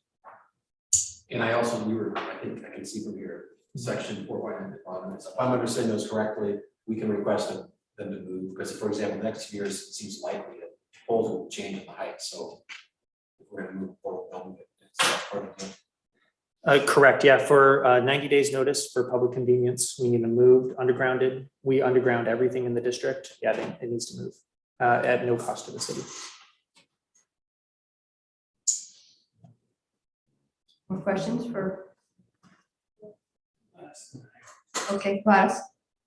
Thank you, Mayor. Hi, Carrie. Thank you so much for joining us today. I was curious to hear from you. Why Hood River, and walk us through your process. What is US Cellular's vision? Yeah, so our RF engineers have identified 3 different areas in Hood River where they want to improve data services. They always look at co-location opportunities first. So we have an agreement with Pacific Core, where they will try to look for co-locations first, and then obviously default to like new poles second. But typically what will happen is they'll identify an area of need that might be between 300 and 500 feet, and then they'll look in that vicinity for co-location opportunities, or if there isn't any co-location, if it requires a new pole, for new pole locations. And then we love to like collaborate with the cities. So a lot of times we'll meet with the cities to talk about, you know, plans for the future. Like, is this going to be an underground area? Certainly we don't want to build in an area where there might be plans to underground soon, but that's kind of how our business model works when it comes to these co-locations. And so sometimes these towers can often bring some sort of negative reactions. So how are you all planning to address or educate on our community around, you know, this isn't going to cause cancer or any other concerns? When we take calls like from residents too that might have questions or concerns, any type of like RF emissions concerns, obviously the FCC has RF emissions requirements and we fully comply with those. If there's any type of, I would say like health effects, concerns, I would definitely recommend that they reach out to the FCC since they set all the regulations for the FCC emissions. But US Cellular does not have education materials to educate our community members on this process, is what I'm hearing. We do, and we're happy to reach out to if you have specific people that might have questions. Okay, all right. And work with the community on those, yeah. Thank you. Mark? Thanks for sticking around, Carrie. That was nice. Can you give us just, I just am curious about the sense of how the rollout's going in Oregon, and where are we on the guinea pig scale? Are things going well? Are you finding, you know, towns about our size are being disrupted, or they're going fine? They're going fine. They're going fine so far. I would say we have like a build plan for this year and then a build plan for next year. As far as the build plan for this year and the build plan for next year, we only have 3 that we're proposing in the city.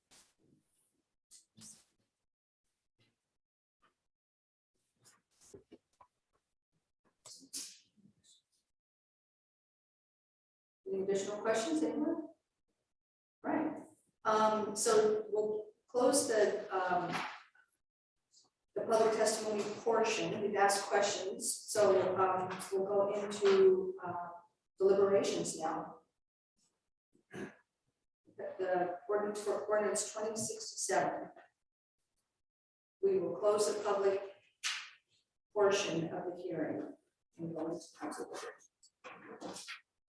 There's a suggested motion, which basically is providing first reading during the regular meeting. Which was on page 6 of our packet. All right. Thoughts?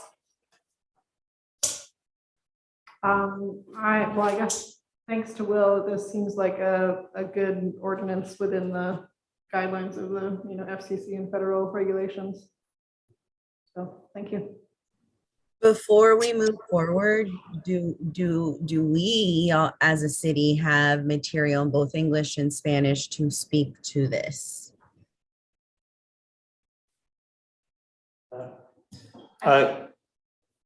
Councilor Rivera, no, neither for this nor any of our other franchisees do we do public messaging or advertising for them. Not public messaging or advertising, but just education that this is happening. Like an update, thing that's happening that's new. I feel like that's the responsibility of US Cellular to provide that for us to share. I mean, I guess it's my opinion. I don't know. Yeah, That's what I heard. I just want to make sure that's what that the we have garbage- material ready, prepared in case we do have these questions that's made in English and in Spanish. Yeah, I think that the other franchise, well, at least the garbage service has had their own information that they send out to people, their schedule on when they're doing hazardous waste, you know, how much it costs, all those kinds of things. They have their own materials that they distribute that we don't distribute through the city. I'm not against us, you know, having something that US Cellular could provide us, but we've never distributed it ourselves.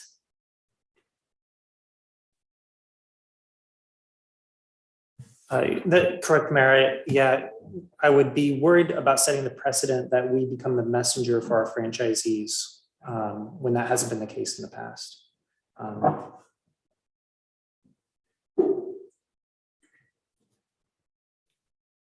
I don't want to confuse anyone or make it seem like I'm adding additional work, but something as simple as Nubia creating a post of this is what's happening next is more of just what I was thinking, not that we have to create the material.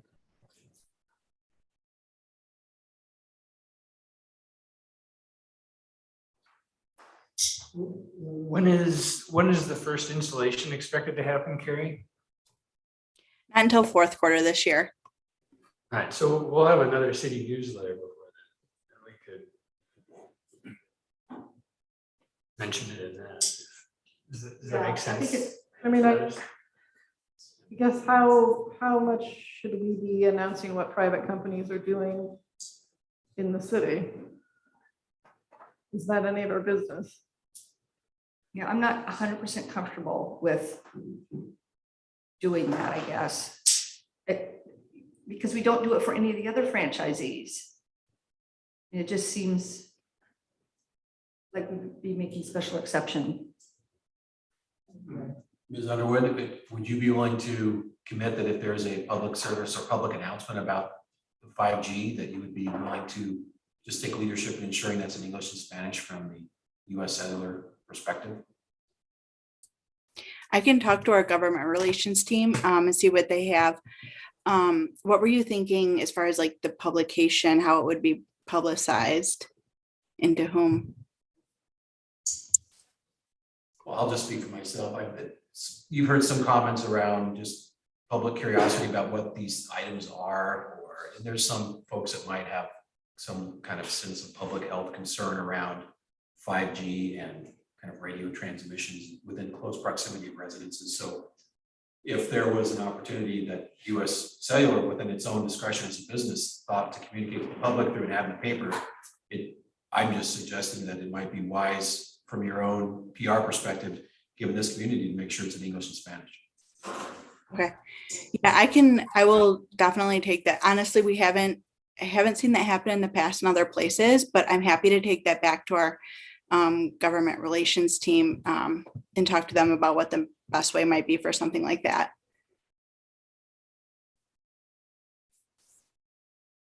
Okay. Yeah, good. All right. Everybody good? Are we good on it then, or does everyone feel like we should start with a motion or more discussion?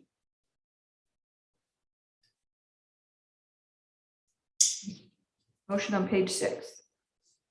I move to provide reading of ordinance 2067 by title only during the regular city council meeting. I second. Megan has made a motion and Jessica has seconded it to provide a reading of ordinance 2067 by title only during the regular city council meeting. Discussion? All those in favor? Aye. Aye. Aye. Chair votes aye. Abstentions? Nays? All right. Now we can go to the work session. Anything on the work session this evening? We didn't have anything on it, so we don't have anything to add. No, Mayor, we do not. All right, then we will open the regular council meeting. Any agenda additions or corrections? No, no additions are correct. Okay. Thank you. So the only thing we have on that, well, the first thing we have is consent agenda. Anyone need anything removed or need to recuse themselves from any of the items? I move that we approve the consent agenda. I'll second. Jessica's made the motion and Megan has seconded the motion to approve the consent agenda. All those in favor? Aye.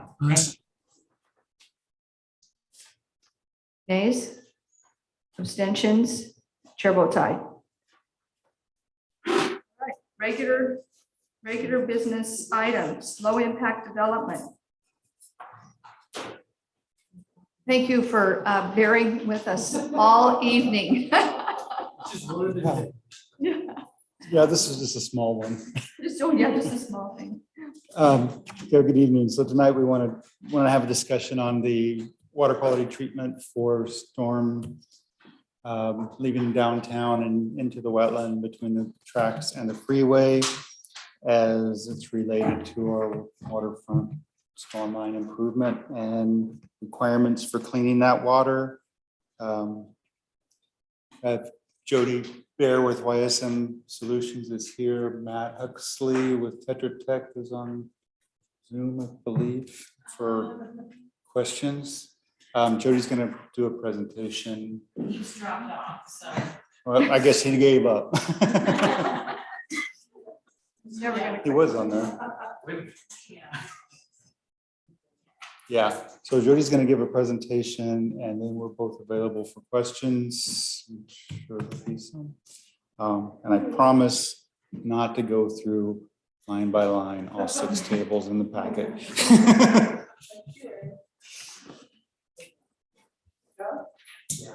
Okay. Oh, okay, so I have, okay, this is what I'm not good at. These 2.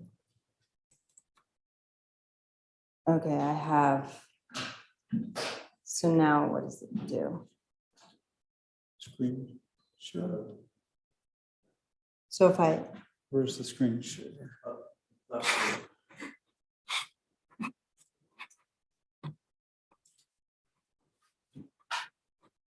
they're very similar to the exhibits that were in the council packet, but I've reorganized a little bit just to make a clear presentation. It's not quite as fancy as most of the exhibits you get though. Okay, now, so then I have to scroll down through these pages because I don't have a PowerPoint. Okay, so here's a couple of, oh shoot. Okay, well, bear with me. I'm an Apple person and this is not Apple. Jody, if you switch your percentage from 126 to fit to page, it'll show the whole page on there. That'll make it easier for us to follow with you. Right, yeah, Okay. right there.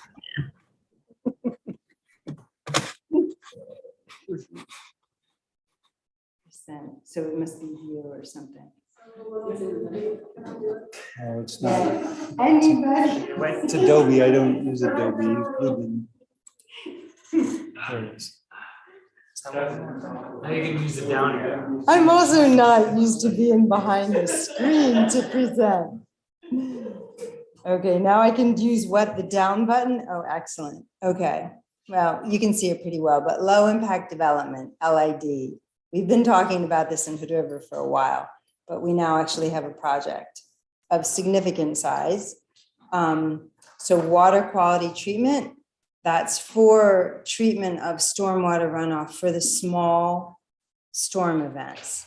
Because the small storm events are when we wash basically the public streets and all the pollutants run off. So what we want to treat is the small storm events. And it's it's phase 2 of the waterfront stormline relocation project. There's a couple of pictures on the title, the cover, because it's about their green treatments, their surface vegetative facilities. The first slide is, how did we get here?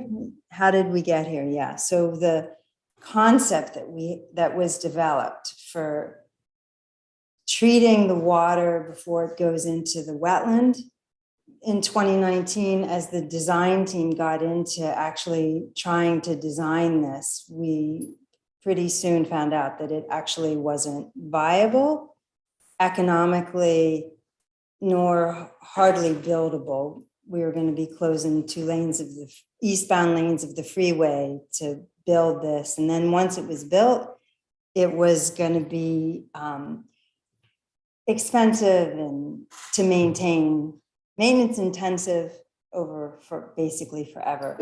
And that wasn't really a huge surprise, because in the evolution of civil engineering in the last 20 years, we've learned to mimic Mother Nature wherever we can. And that's why the big push for,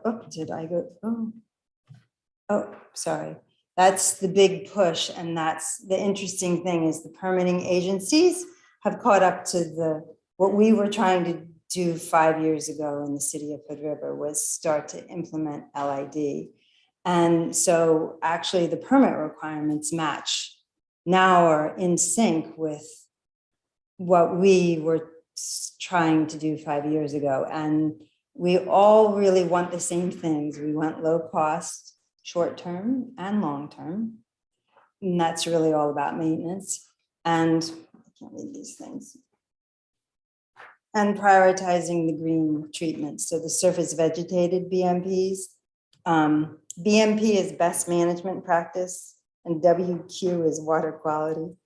We use those all the time. So what we want to actually do is build phase 2 this year in 2022. And we need the city aligned with our permits that we're in the process of getting, and we're already in the process. And we realize that because there's a political decision that needs to be made for the trade-off between building these surface vegetative facilities, we have to give up some parking stalls to do that. And so that's why we're in front of you tonight, to make sure that we're all, and the 2 folks that are watching, that we're all in the same place, so that we don't get a permit and then come to you guys and find out that we can't use parking stalls. So I included the letter that I sent to the residents in October, just so you know that we had already communicated, or the communication has already begun. So we'll just keep following through, basically, based on what you guys would like us to do. But also, I'm a resource. And that's why my name and phone number was given to all of them. Because I can speak about this in ways that everybody can grasp. So you all have seen the map already. But it's between 10th Street, the downtown area that we're talking about is between 10th and 3rd, from the north half of Cascade north down to the railroad tracks. Those are the pipes that run underneath the railroad tracks and go through, that we're diverting through the wetland and directly to the river. And the reason that we're doing all that, just to remind all of us, because even I had to be reminded, is the pipes. The reason we need to divert this section is so that the pipes that we're rebuilding down on the waterfront don't have to be under the river anymore. So we've already gotten started in rebuilding down there, because we had the emergency section we had to do. So now we have to come up with a solution that works and that we can permit, and then that we can build. So you have the 6 pages of data. This is just the data that I chose to share that was relevant for tonight's decision.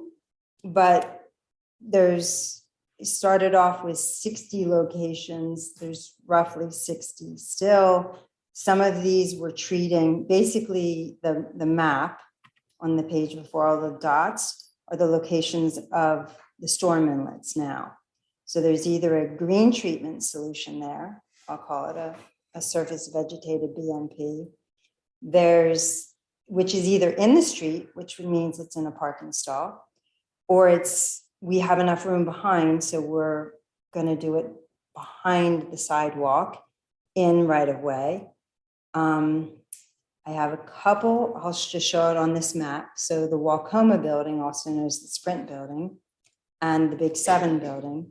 I don't expect we're gonna be able to get to that water on the south side of the track. So those two, I'm saying, are gonna bypass treatment. So those two are the bypass. And there's a few inlets along the railroad tracks down there, just in the parking, not the parking, in the parking way, I'll call it, along the railroad tracks that have inserts in the manholes. Those are called mechanical treatment. They're the least desirable of the treatment solutions. And then there's 28 of those locations, including a bunch of downtown roofs that I'm calling treat downstream. So that means I have to find somewhere else in this area to do the treatment. And so there's things that still need to be sorted in final design. And the next, anyway, I kind of gave you the summary of these 6 pages here that I'm just scrolling through. So there's some solutions that still need to be sorted out. But I'm confident that I've covered the public parking stalls that we would propose to replace with vegetated surface treatment. Yes, BMPs. So, and that's the decision that needs to be made tonight. And so I have, and this is in your packet, so I have 33 vegetated bump outs. Those are in the street. I have 9 behind the sidewalk. I have 2 rooftop planters, which I hope to have a whole bunch more. I have 5 inlet inserts. I have 3 hillside systems. Those are the magical waterfall treatment systems we're yet to design. 2 bypasses, and then I've got the 28 downstream treatments.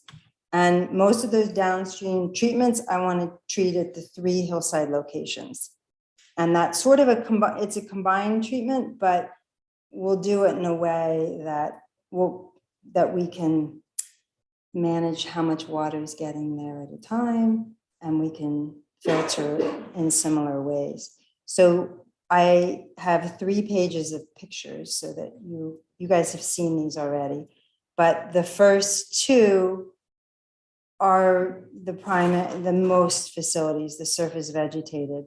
And because we have so many steep streets, they're going to have check dams like that, like the concrete bump out that you see there.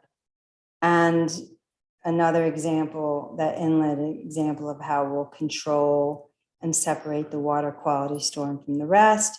There's Janet, who was sitting back here a few minutes ago, walking over one of the grates that we'll do to get the water back behind the sidewalk. There's a vegetated planter and a water quality swell that I hope to be part of the hillside system.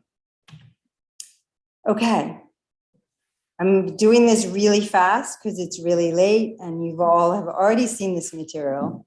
But the benefits, I have a long list of benefits.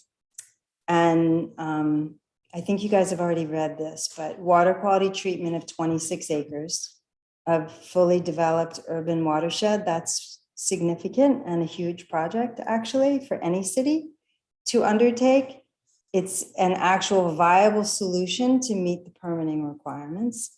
It improves, this is Tim's, this improves water quality discharging to the Columbia. So in the future, when we have an actual clean river out there, the water flowing out of this 26 acres will be just as clean. Street beautification, so it's going to be a nice amenity actually to Columbia Street. Ecological benefits to the urban ecosystem, which is Jody Bear's like future of humans living on planet Earth. We have to start doing this for everyone, not just the humans. And I have a picture for that. Improved pedestrian safety. There's a couple of these metered stalls that I'm going to mention that are actually, that would be like takes, if we want to call that, like removal of a parking stall that shouldn't be there now because of sight distance at those two corners. Others we could question, but by doing these at the corners, these bump outs at the corners, we're going to open up the visibility at those corners, and we're going to shorten the crosswalk distance for the pedestrians. So it's going to be, there's other improvements for these, adding these kind of facilities. The streets will be a little bit cooler because less pavement and more green. And I have less money short and long term. Today, we can tell you, I can tell you for certain it's less money long-term because maintenance is a lot lower for these surface vegetative facilities than other forms of water quality treatment. Short-term, we're quite confident it's going to be significantly less than the escalating figure we had for that other concept, but we don't have those numbers yet because we haven't gotten to final design. And then important point, we have a MS4 requirements that are up, that are coming soon. And this is the kinds of systems that will be required to meet those requirements. So we'll be a step ahead of other cities our size. And the construction standards and the design and construction standards that we were working on in our committee, we'll be designing it with this project, and the rest of the city can actually follow. And the other really important benefit is the $500,000 loan forgiveness from the DEQ funding that I believe this project already has. That's, if we do the green solutions, that's part of that. So all those benefits, the requirements are 16 to 27. So that's a maximum of 27 public parking stalls to be replaced with the vegetated BMPs. And of that number, 6 to 10 of them are actually metered stalls. I think Wade has a cost for that. Okay, I'm almost through here. Oh, the design process, I really like this is an iterative, circular, back and forth process that has gotten us to here and where we are today. And that will continue because we're doing soils analysis, we're getting surveys, and to do this in an efficient, cost-efficient manner. As we gather a little bit more information, then I clarify with the surveyor exactly what more we need so that we don't have to survey, for one example, 26 acres. And we don't have to do infiltration tests at 60 locations. We're getting information, working with it, and then to keep the whole process efficient.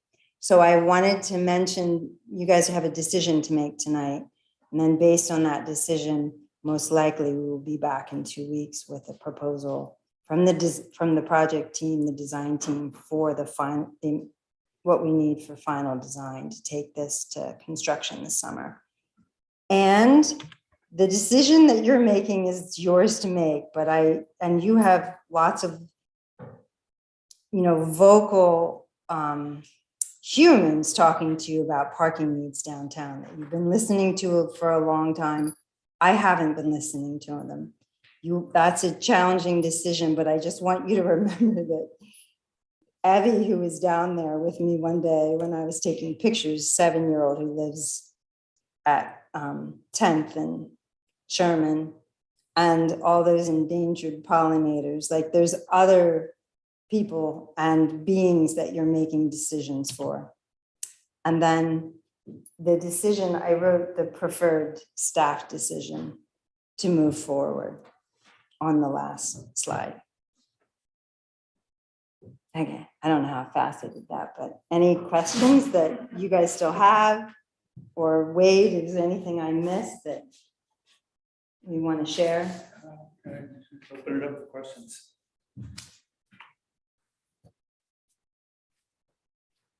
For me, the things that resonated. The things that resonated were we're very close to needing to do those MS4. You know, it's like, well, we're almost right there. We're gonna have to do it anyway. Best practices. This is best practices. And we get $500,000 loan forgiveness. I'm like, that's pretty compelling. One question is if you can find, for instance, more rooftop areas that could be used, because you said you were going to need to find a couple. If we can find 10, would that be less parking spaces that we'd have to remove, or not necessarily? Doubtful. Yeah, so the most likely the parking, the streets and the parking lots, we're gonna have to treat because there's a lot of pollutants in the streets and parking lots. Yeah, and that's where the stuff comes from. Yeah, we have, you know, the pH of the rainwater coming down from the sky is, I think it's too high. It's, you know, acid rain. I'm not sure if it's high or low. Anyway, I'm not a pH expert, but it's the wrong end. So we want to treat all the rainwater that falls on all the impervious surfaces. But I think that we might get an exception for some of the roofs if we can't get to we don't have a good way to get to the water. But the streets and the parking lots, we are going to have to figure out a way to treat that water. Megan? Thank you. So yeah, I mean, I guess, and this, I struggled with this one Friday when I met with you too, but big picture, this sounds great. I see the benefits of it. I certainly see that we kind of need to do it. And I guess I'm just wondering, like, do we have any ability or what flexibility is there to say, you know, trying to balance the two needs of, okay, we'll need to remove some parking, but can we keep it at the, you know, the minimum end of your estimate, kind of semi no matter what, or like does that negate the whole process and we have to start from scratch? Like how much ability do we have to actually make a political decision? Is it all or nothing, or is there something in between? No, it's not all or nothing. I mean, you know, the more that we can do with this method, the better, but we don't have to treat 100% of it with green.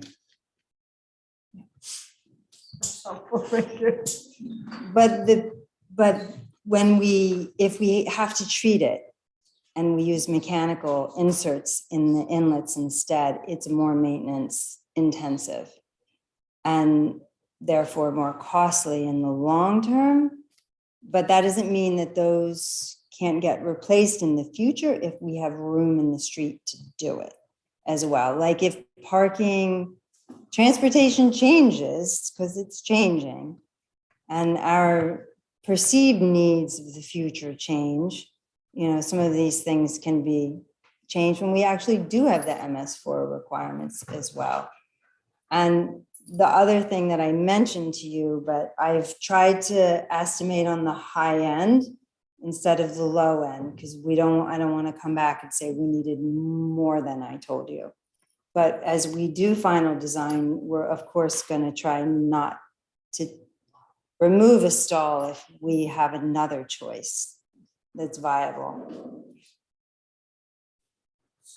So we're saying, yeah, go ahead and do the engineering, and then it's going to come back to us and say, here's the plan, right? The detailed plan where it goes from orange dots to a drawing set that staff can look at and summarize for council, and then we're going to say, go for it. Yeah. Is that fair? Yeah. In the meantime, we'll we're gonna submit the operations and maintenance this week, probably, if we're okay to move this way to DEQ, so we can finalize our permit from them.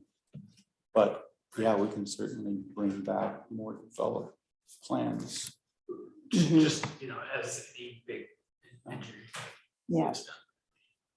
And then if there is, I mean, what we're writing in the permit application is this is where we are now, and this is our intention, and the numbers of 33 and 9 and all my numbers are going to them, but with the caveat of final design still needs to happen.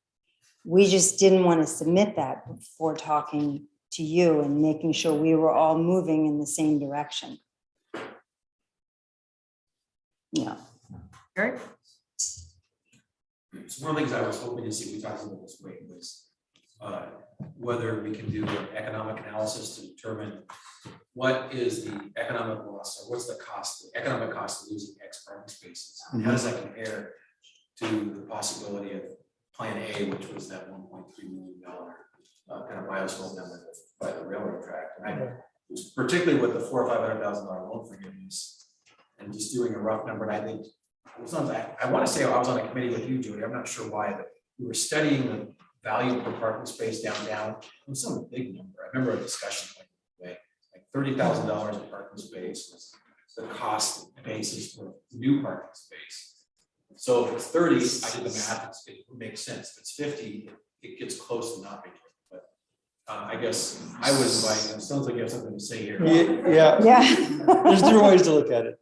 The revenue generated is not very high compared to the savings, really. It's like $1,120 a year. But as the mayor pointed out the other day, if we had to replace it with a parking structure, the estimate is more like $40,000 per stall. Right. You build 290 stalls instead of 300, is it really 40 for each of those 10? Probably not, but it's a number, it's a big number. And then you need to take into account the maintenance that if you have the mechanical system, that is going to be costing us versus this other way, there's really not much maintenance to that at all.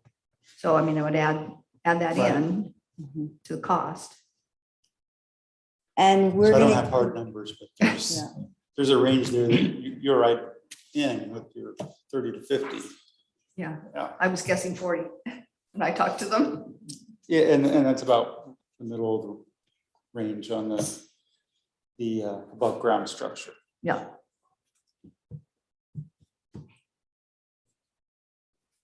And the other thing we're going to find out when we get all the surveys is where the underground utilities are that may preclude some of the vegetated surface treatment and force us into another solution.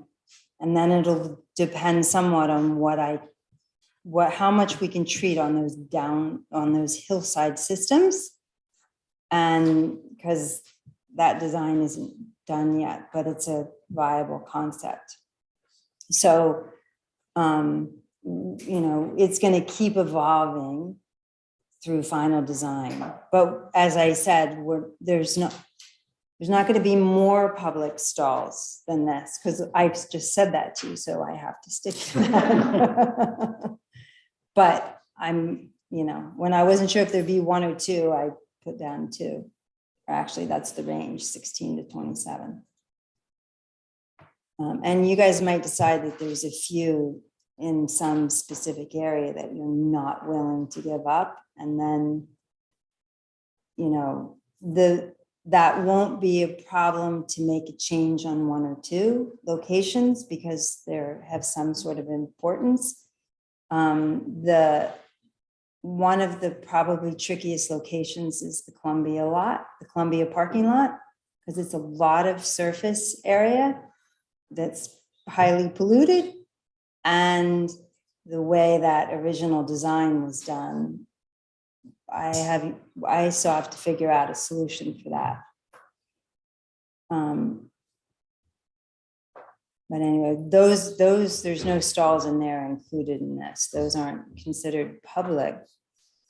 Well, they're not These in are the all public on, right these of are way. all on street. Yes. We don't have any public off street. These are all, right, these are all the on-street stalls. Thoughts? Anyone else?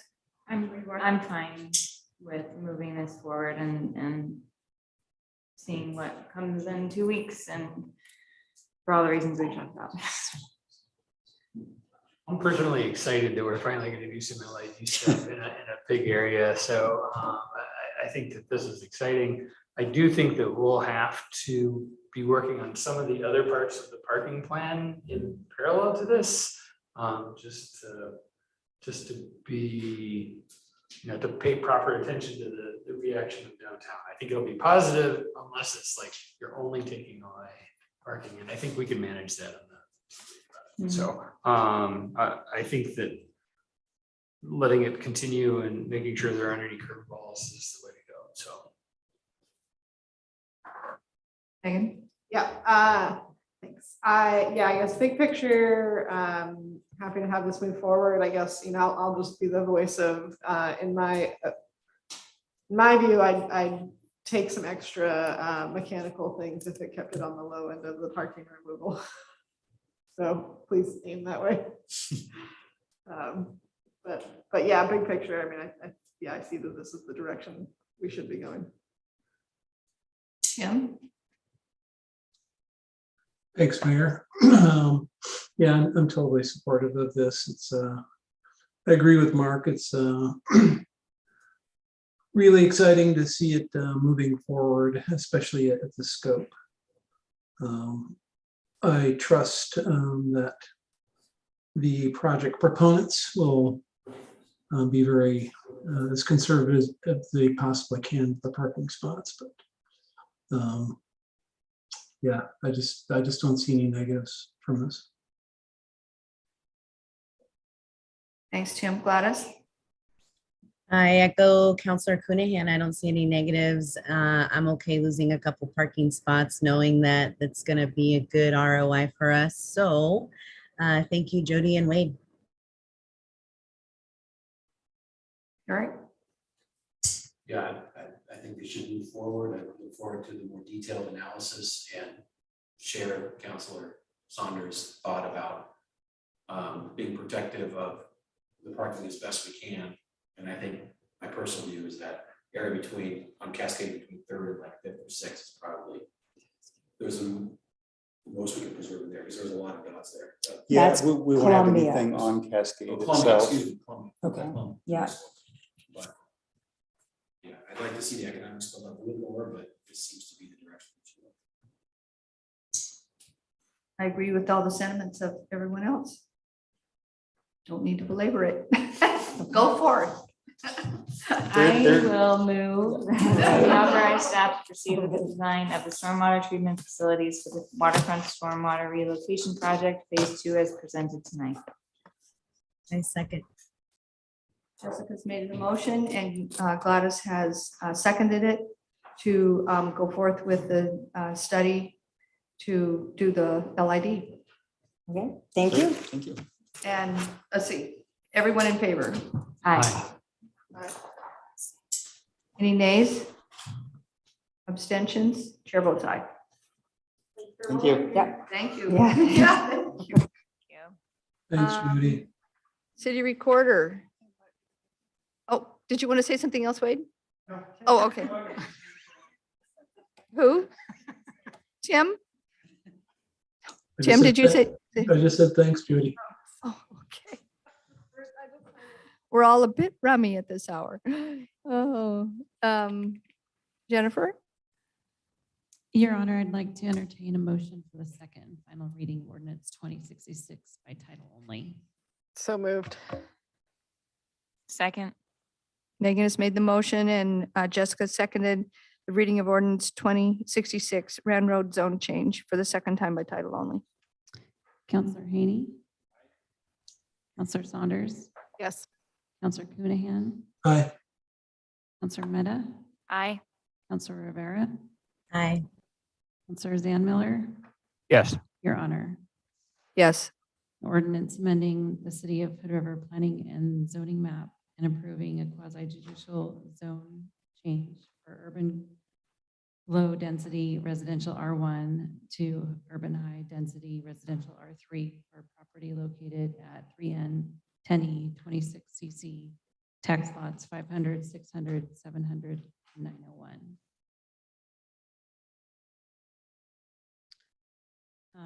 Your Honor, I'd like to entertain a motion for the first reading of ordinance 2067 by title only. So moved. Second. Megan has made the motion and Jessica has seconded for the reading of ordinance 2067, U.S. Cellular Franchise Agreement for the first time by title only. Counselor Coonihan, Aye. Counselor Rivera, Aye. Counselor Meta, Aye. Counselor Haney, Aye. Counselor Saunders, Yes. Counselor Zanmiller, Yes. Your Honor. Yes. An ordinance 2067, an ordinance granting Oregon RSA number 2, Inc. a 10-year non-exclusive franchise to use, erect, and maintain its facilities in the city's public right-of-way franchise agreement, Oregon RSA number 2, Inc. at Oregon Corporation.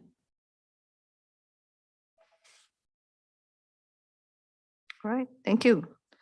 Mayor Call, we have several people, I believe 5 people who have applied for planning commission interviews or for planning commission position. And we have 2 openings. So we need a couple, 1 or 2 people to help with the interview process and then bring the recommendation to council. So does anyone have a burning desire? What timeline are we doing interviews in? Timeline? Oh, sorry, what's the What's the timeline for timeline? interviews? Just thinking through my schedule.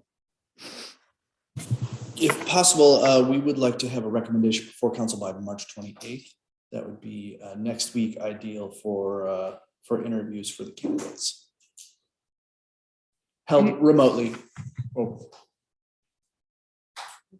So the week of Spring break. I would be around if no one else wants it. I don't need it though. We try and do those one after the other at the same time if we possibly can. But with 5 people, it's going to take a chunk of time, a little bit of chunk of time.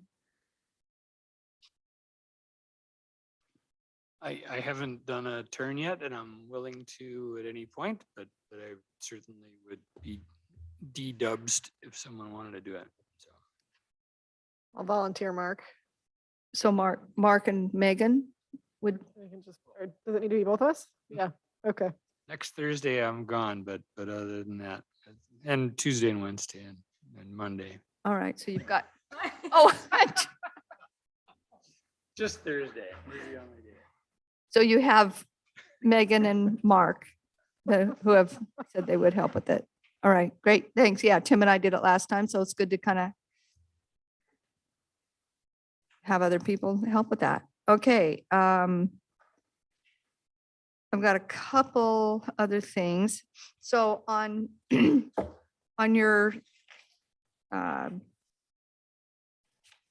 in front of you here that was put on here, there was a request that I received this week from the Lions Club, Mike Shen, to waive the fee for families in the park. And so if you guys haven't had a chance to look at this letter, just the highlights of it, they're asking us to waive the fee, and the fee Jennifer calculated is around $1,500 total for the month for the 4 events. And we waived the fees last year. And the Lions Club always does a good job with cleanup. The school district had done it previously, and the Lions has basically taken it over.